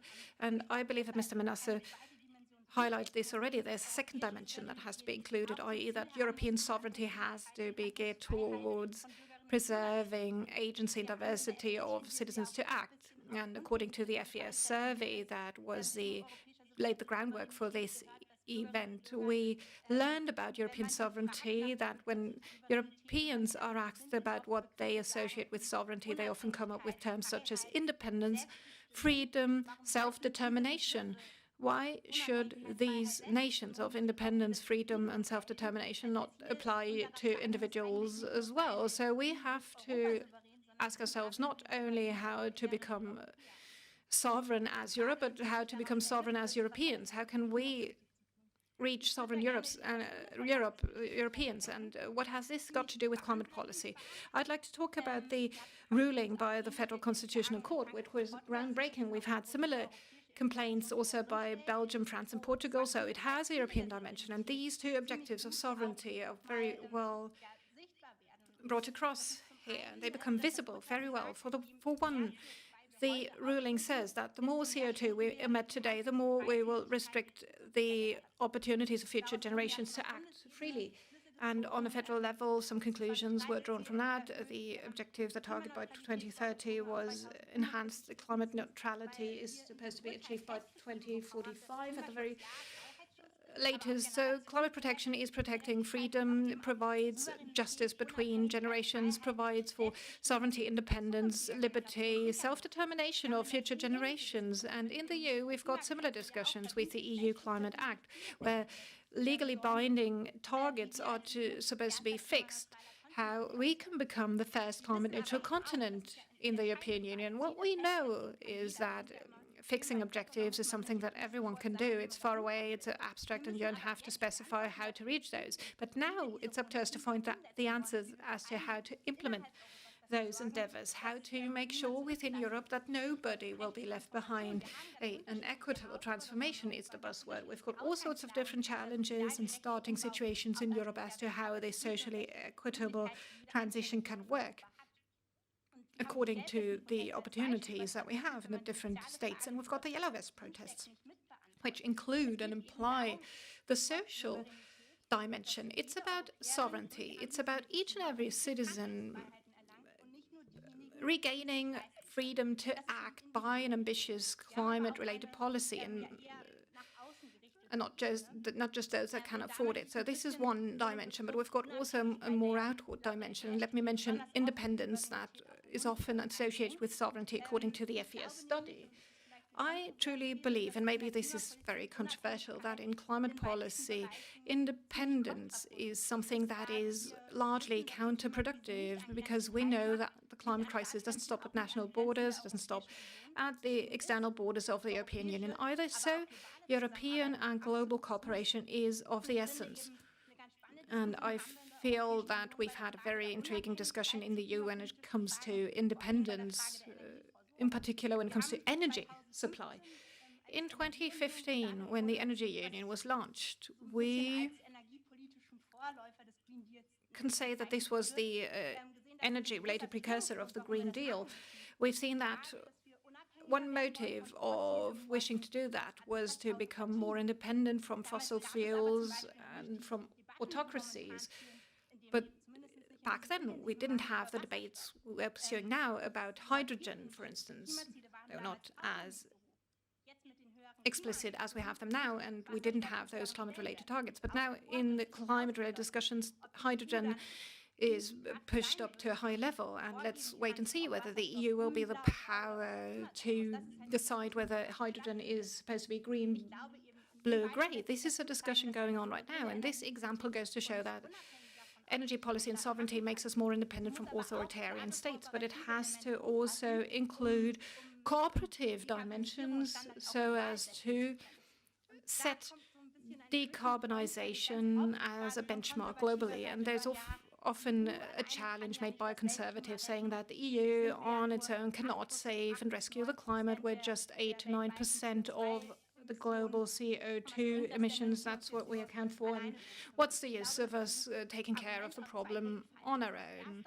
And I think for two reasons this is erroneous. First of all, from a justice perspective, this is wrong because, of course, we are just 6% of the global population in the EU. But what we do have is a larger share of CO2 consumption, proportionally speaking. So in terms of climate policy, we are using up more than we're supposed to. Second, the argument that if we didn't do anything would lead to a downward spiral,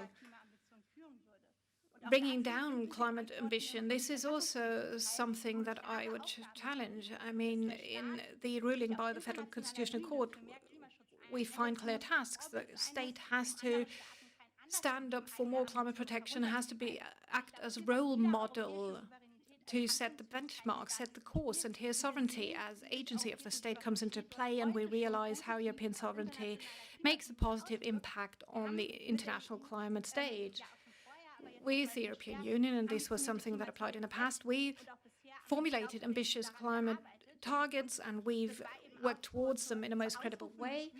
And when we proclaimed the Green Deal, Franz Timmermans did so just a couple of days before the last climate conference, which we felt as a new thrust, globally speaking. But we also demonstrated quite clearly that the Green Deal is just a task for ourselves, and we were the ones that would be the trailblazers becoming CO2 neutral first. But we have our social responsibility. We have to assume we've got our global footprint as the EU. We have to also include global supply chains. The CO2 border adjustment mechanism has to be taken into account because the Green Deal only works in a limited way within our own borders. So it's not about independence only, but it's about sovereignty understood as cooperation. China wants to become climate neutral by 2060. Japan, South Korea, Canada also increased their ambitions. And what I'm truly delighted about is that after 4 years of climate-related standstill, now we have Joe Biden and can feel this new boost and this new ambition to our climate cause. And I think we will always trigger an upward spiral of those that want to reach climate neutrality first. And a question that we need to ask ourselves as Europeans, as the richest region of the world, we would have to assume special responsibility of leaving no one behind because of our way of consuming things. We contributed a lot to emissions. Thank you, Delara. Don't leave anybody behind. That's a very good buzzword because the Green Deal, from a social democratic perspective, is always connected to the social issue. One doesn't work without the other. Having said that, I look forward to another pro-European criticism by Hans-Jürgen Orban. He is a political scientist and he is also a philosopher. So, for more than 30 years, he has been working in IG Metall Trade Union, and since 2007, you have been the executive board member, and he is in charge for social policy and labor market issues. His European awareness was strengthened when he was in Greece, took to the streets there in the course of the financial crisis against the instructions of the Troika. So this is when he sort of felt even more European, and I'm eager to hear how a German unionist sees the opportunities of a green and social Europe. You have the floor. Yes, thank you very much. First of all, I would like to thank the Friedrich Ebert Foundation for giving me the opportunity to participate in this very productive and interesting debate. Institutional triangle, European citizenship, foreign policy, systemic questions. These are things that I have written down in the course of the debate, but I'm not totally sure if these are really the issues that, from the citizens' perspectives, are decisive and crucial when it comes to getting these people on board and waking them up for the European idea. Objectively speaking, these are, of course, important problems that need to be discussed, but I think when it comes to the acceptance of Europe, we must not forget one point that Olaf Scholz mentioned sort of marginally. He was talking about the necessity of a new social contract. And he didn't really dwell on this, but I would like to pick it up because it's relevant. And let me tell you why I am skeptical as to whether this good idea is going to work, or what needs to change for it to work. And I would like to take a detour. I would like to explain to you what measure I apply. This is the idea of a probation. This is an idea of Luc Boltanski and Yves Chapello. They wrote a famous book and test probation. I mean, what does it mean? It means acid tests. It means these moments of concentrated focus where a community is confronted with an acid test. And the question of whether they pass it or fail is of crucial meaning in terms of whether they gain the consent and approval of people or not. And if we take this perspective and take a look at the more recent past, then I think we cannot always say that Europe has passed this acid test. European financial crisis comes to mind as a buzzword. Under the Troika regime, and when it comes to Southern Europe, well, they didn't perceive it as support, but as additional repression because of austerity policies, structural policy reforms that went to the detriment of people. The topic of migration was mentioned by Olaf Scholz. And this is not really an acid test that has been passed. And now we have to apply exactly this benchmark, make sure that we pass these tests also in the future. And the social aspects and the perception of people that Europe really helps them in this global turbulent position in order to master their everyday lives, or if Europe is perceived as an additional danger. And this plays a crucial role. Let me give you 3 very brief examples to illustrate this. The Green Deal. A totally important, necessary thing. I totally support this. But if I take a look at the details, then there is a big risk of it being boiled down to an economic structural reform of existing structures, and that social elements are mentioned, but are not put into practice. Or if things should become better, then this Green Deal has to be placed on a red foundation, so to speak, not just rhetorically, but with real specific measures. In the United States, in the left wing of the Democratic Party, there is this ideal of the Green New Deal that goes a bit further. Employment guarantees, for instance, are included. So employment safeguards are mentioned in the US in the context of this Green New Deal. They say that companies that use public funds to support ecological modernization have to make distribution-based concessions. No emitting of dividends, but reinvestments into ecological transformation measures. So if the Green Deal doesn't really become a green ecological deal, then we are not going to pass this asset test either. Second example, it's impressive if you see what financial resources Europe has earmarked to manage the acute pandemic crisis. More than 1 trillion in the European budget for the next 6 years, 750 billion euros through the next generation contracts or the respective instrument. But again, same question. Is this more than a cold emergency pragmatism approach where austerity and neoliberal structural reforms are left behind and abandoned because there was no alternative? Or is this really the result of a reflective learning process where from austerity union they moved towards an investment and transformation union? So if the latter was true, then we need specific rules and changes. Then we finally have to take things seriously by opening fiscal criteria to make sure that both in Europe and in the nation states there will be modernization policies pursued. Then you have to take the golden rule seriously for public investments, etc. So again, same question. Will we pass the asset test, or is Europe again going to fail? Is it going to miss the chance to organize consent? Last example, the European pillar of social rights. Sounds good, reads good. When I was preparing myself for the discussion, I looked at it again, but where is the binding capacity?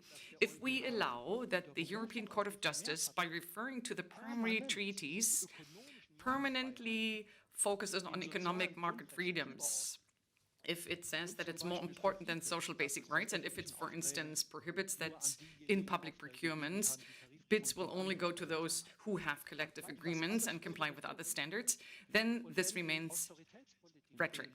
And if the austerity policy does not give nation states resources that you need for open social policies, then this is not going to work. So again, there will be a certain utopian surplus because this is a huge task, and you again have to focus on primary distribution. So in a nutshell, I am saying that it is possible to turn this European project into the project of a European awareness and citizenry. This is only going to work if Europe copes with its daily tasks in this historical transitional period, if it acts as a helper and is not perceived as an additional risk. So at the end of the day, it is about a narrative that identifies a legitimate benefit for the citizens of Europe. And this would be possible if, through an ecological, socio-ecological policy, it is shown that there are no losers when it comes to ecological modernization. So if the austerity union and its structure is turned into a social ecological investment union, and if the principle is not just talked about but put into practice, that it's not the freedoms of the single market that mark the borders of the social, but that the social marks the borders of the economic and regulates them, and that these freedoms are civilized. And if this is achieved and put into a European narrative, then we have a different foundation. Then we can tackle all the questions that have been raised here, informing the institutions, discussing whether it is indispensable to develop a European identity. And I want to conclude with the notion of pro-European criticism that I have used a few years ago. Pro-European, of course, because going back to nation states would not solve transnational issues, but solidarity-based European criticism to really show where things go wrong and to really show where things should go to in order to win over people in terms of managing these asset tests successfully. Thank you. Lara Burkhardt and Hans-Jürgen Orban, thank you very much for putting this on a green-red foundation, sort of.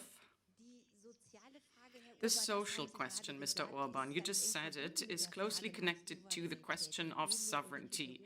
Ulrike Gero is sitting next to me, and she was nodding while you were talking, and she was taking notes. And I'm eager to hear what you were thinking while listening to him. Well, they all three inspired me, and I would like to connect a few things that have been mentioned. Ms. Burkhardt said, sovereign is always both. Being able to act is autonomous and power. And saying no means being independent. So there is also a dialectic sovereignty. You have to be able to act, but you also have to be able to say no. And this brings me to Ms. Barley, because she picked up the notion of European citizenship. This is exactly where we have to focus on, because the European citizenship created in the Maastricht Treaty in 1992 is a market citizenship. So we are political subjects, and as such, we are only equal in Europe because we are market subjects. Roaming fees, etc. So politically speaking, we are not equal when it comes to political things. This is exactly what Mr. Scholz just said, being politicized. And we all talk about European citizens. Ms. von der Leyen says, I invite the European citizens to attend a conference on the future of Europe. I say, let us be European citizens first before we attend a conference on the future of Europe as citizens, because at the end of the day, of course, we are also citizens of Austria, of France, of Sweden, or whatever.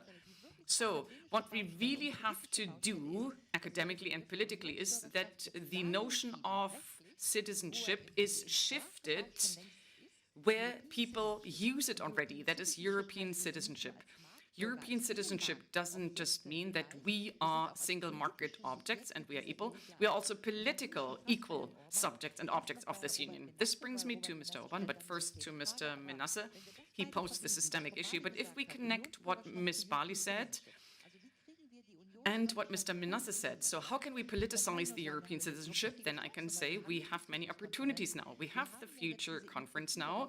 We have also the Citizens Take Over Europe initiative, a huge NGO, 58 civil society organizations that every Wednesday meet online between 10 and 12 and organize a citizen assembly and are working on writing a European constitution. Robert Menasse posed the systemic issue, but we are now in a situation where we actually focus on European citizens as actors, and we are shifting the system, sort of. And this takes me to Mr. Orban, because Mr. Orban said basically everything. In the very moment, well, because we have determined sovereignty, because we have determined the notion of European citizenship, because we make the citizens and not the states the actors of the system. So if these are the three prerequisites, then we are with Mr. Orban. And what Mr. Orban said and presented is exactly what Rousseau already said. It is, or a currency is already a social contract.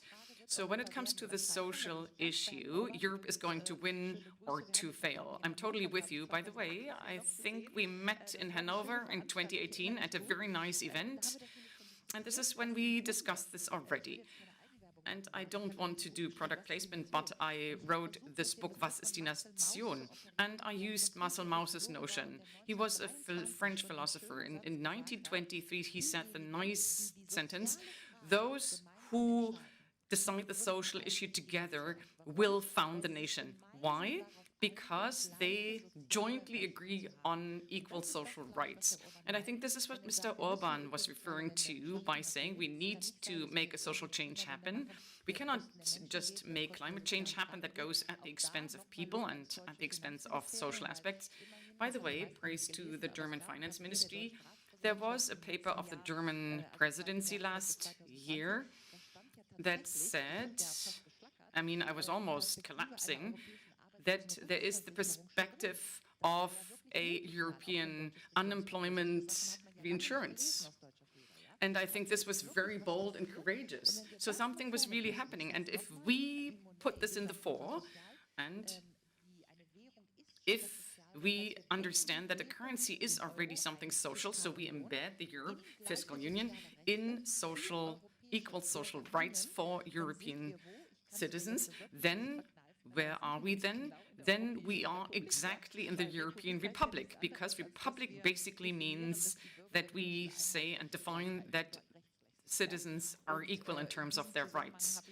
And in this context, I send you the catalogue to announce the European Republic. We had compiled it before the pandemic, but I will send it to you. I just wanted to say this in this context. Thank you very much.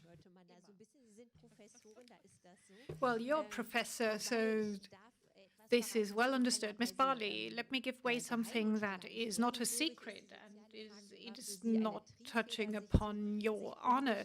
The social matter was for you an inspiration to get committed, social inequality, and after having had the intellectual backdrop to this discussion, let me be more pragmatic, more specific with you. In the context of the pandemic, we experienced that the EU was able to offer short-time work allowances. This is already a starting point. Is this a good idea for your liking to further extend this? And do you go along, Ms. Giro, or how do you respond as a politician in the European Parliament? Well, as a politician, first, I'm a social democrat, so what's the answer you'll expect? Of course, this is something I like. I really like it, and for a long time, word was that the European Union was not to interfere with social policy matters because it was not created for that purpose, which is not true. So please look it up with Robert Schuman in the Schuman Declaration that celebrated its 70th anniversary recently. And of course, it says that enemies should be reconciled with one another, national economies should be intertwined, but it also says that working conditions for workers, well, in the field of steel and coal, were supposed to improve thanks to this European community about to be established. So this social pretension is part and parcel of the European Union. You can find those wordings in the European treaties. But now when things become more specific, when it's about allocating competencies, things rather look dire. And of course, the focus is clearly on the economic dimension. So it's important but difficult to make headway here. I used to be a Minister of Labour and Social Affairs when the European Social Pillar was adopted in the Council, and this was a big moment at the time. But now it's up to us to be realistic enough. So let's face it. Let's spoil the party. This is my job. We've got all sorts of different political majorities in this Europe, and they're not all over enthusiastic about shifting competencies. At the time, in Gothenburg, the European Pillar of Social Rights was to be solemnly proclaimed and signed by the heads of state and government. And Angela Merkel did not travel there, by the way, and I said, well, I could go, couldn't I, as the minister in charge?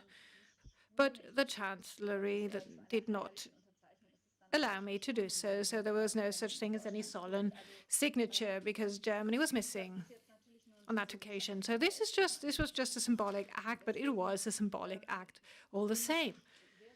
And this is why I'm truly delighted about the short-time workers' allowance, according to the Shaw program that was based on the German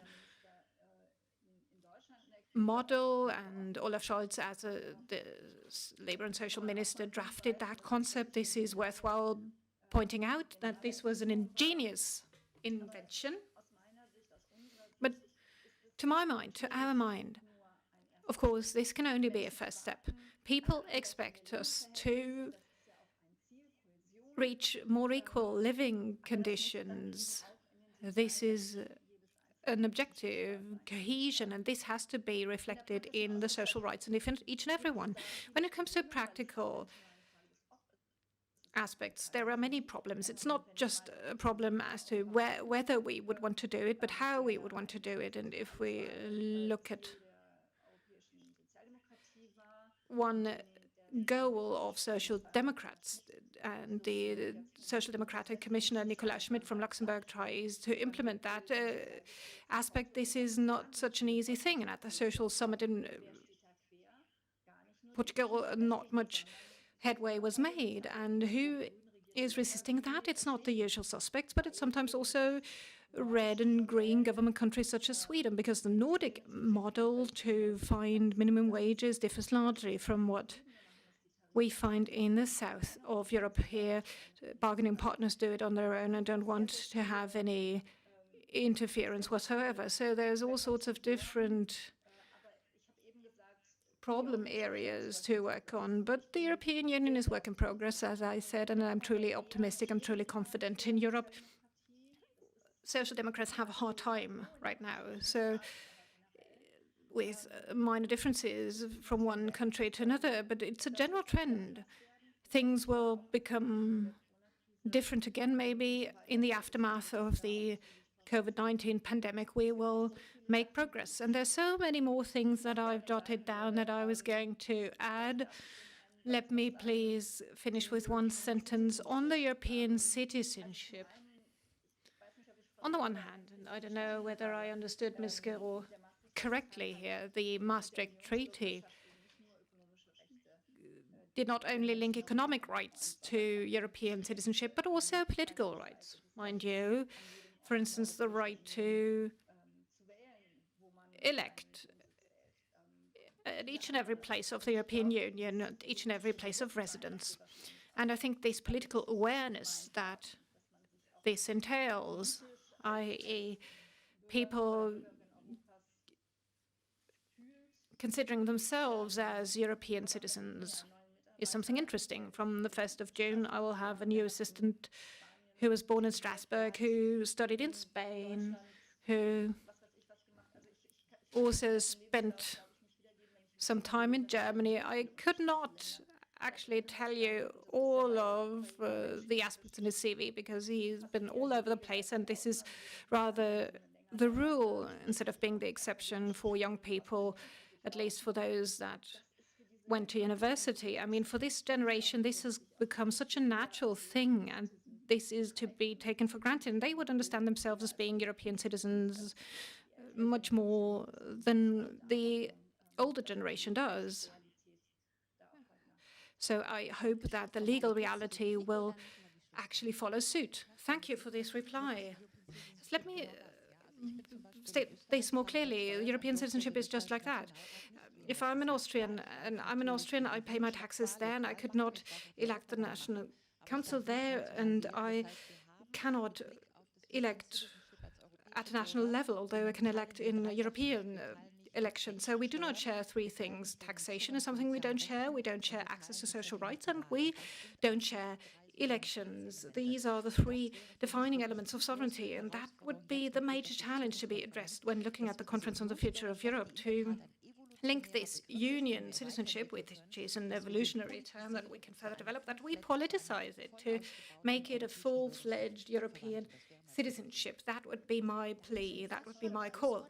Okay, this is almost a closing word, but let me also ask you something else to wrap up. I would be happy if you were to embark on a shift of perspectives. Ms. Barley had the most difficult task so far. She is a member of parliament. She is very much watched on what she really does, and Ms. Guerreau and Mr. Menasse can do whatever they like. You said so, Mr. Menasse, in the beginning. You're not even a politician, not even a politologist. You can say whatever you like. So if you were to put yourself in the shoes of the Vice President of the European Parliament, Mr. Menasse, so let's imagine you've got your mandate, you've got your party in your back, and what would be the things that you wish for? What would be easy to implement? And how could you act with that burden of being a real politician, and how could you actually take action?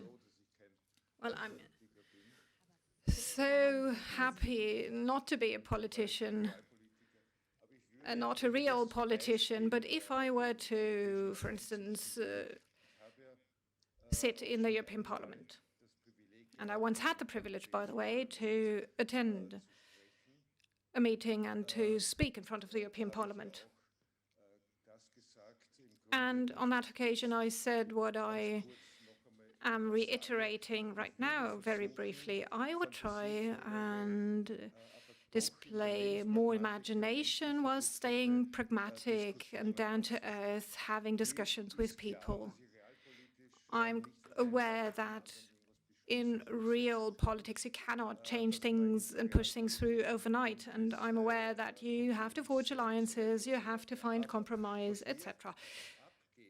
However, what is missing, to my mind, in that current real politics level is that there is such a stark lack of imagination that doesn't even recognize and acknowledge what happens in people's real lives in Europe on the ground. Let me give you a very specific example that is quite private.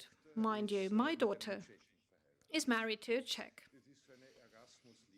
It's an Erasmus love affair, if you will. They got to know one another in the framework of an Erasmus scholarship, and they had a child recently, my first grandchild.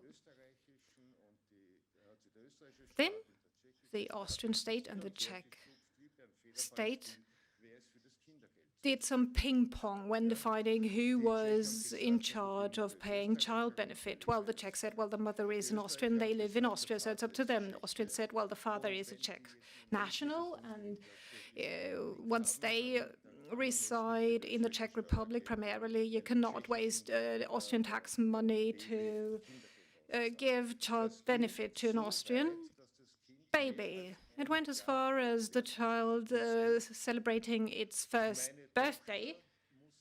My daughter had to spend weeks of, or had to collect supermarket bills and invoices over a period of several weeks to demonstrate and to prove that she lived in Vienna. That was a precondition of the Austrian authorities, until it was finally sorted out who was in charge of paying child benefit. So I have a very European daughter. Mr. Manasse, I'm very sorry. Let me apologize. I mean, we've got the idea. It's about real, specific aspects. I have to watch the clock. This is my real politics. Well, if I were a member of the European Parliament, or if I were a vice president of the Parliament, I would actually initiate those debates by saying, well, can't we just sort out these matters instead of saying, well, of course, there are different national states and there are different ways of regulating child benefit, etc. But we have to be very clear about what it means to be a European citizen, regardless of the fact whether you're an Austrian married to a Czech husband or to a Spanish citizen. Thank you, Mr. Manasse. I would want to give the floor to Ms. Guiraud as well.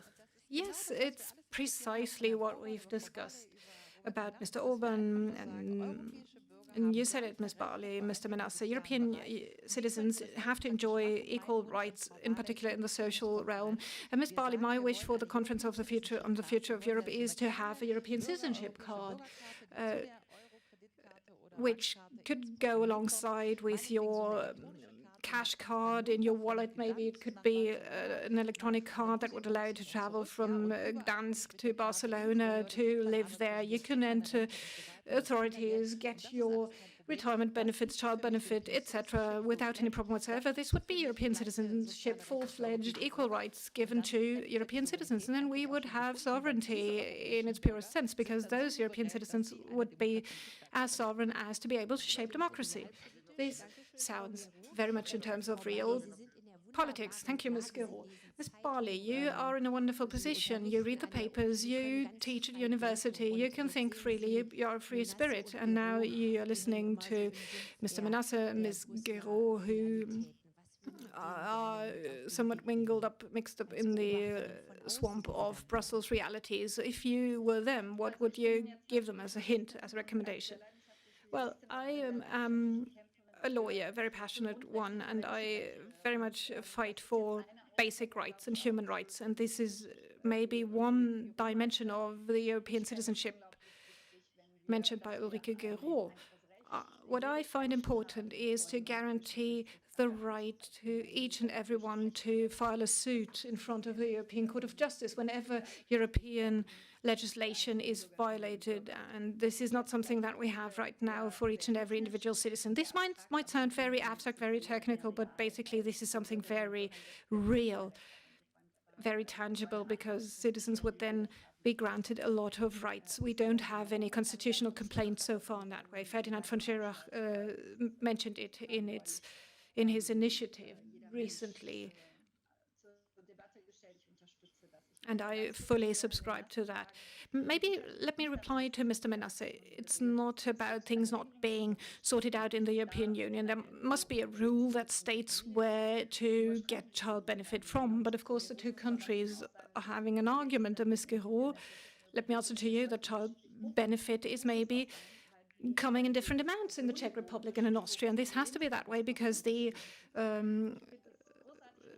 purchasing power is different and wage levels are different. And I'm very delighted to have this discussion, and I'm sure we'll be there at some point. But as long as the cost of living in the Czech Republic and Austria is so different, you won't be able to travel with your car to apply for benefit with authorities in the Czech Republic and in Austria. I mean, there's so many levels in between. And if this utopia becomes true, i.e. to have the same living conditions, the same wages and social benefits, then I will be truly happy.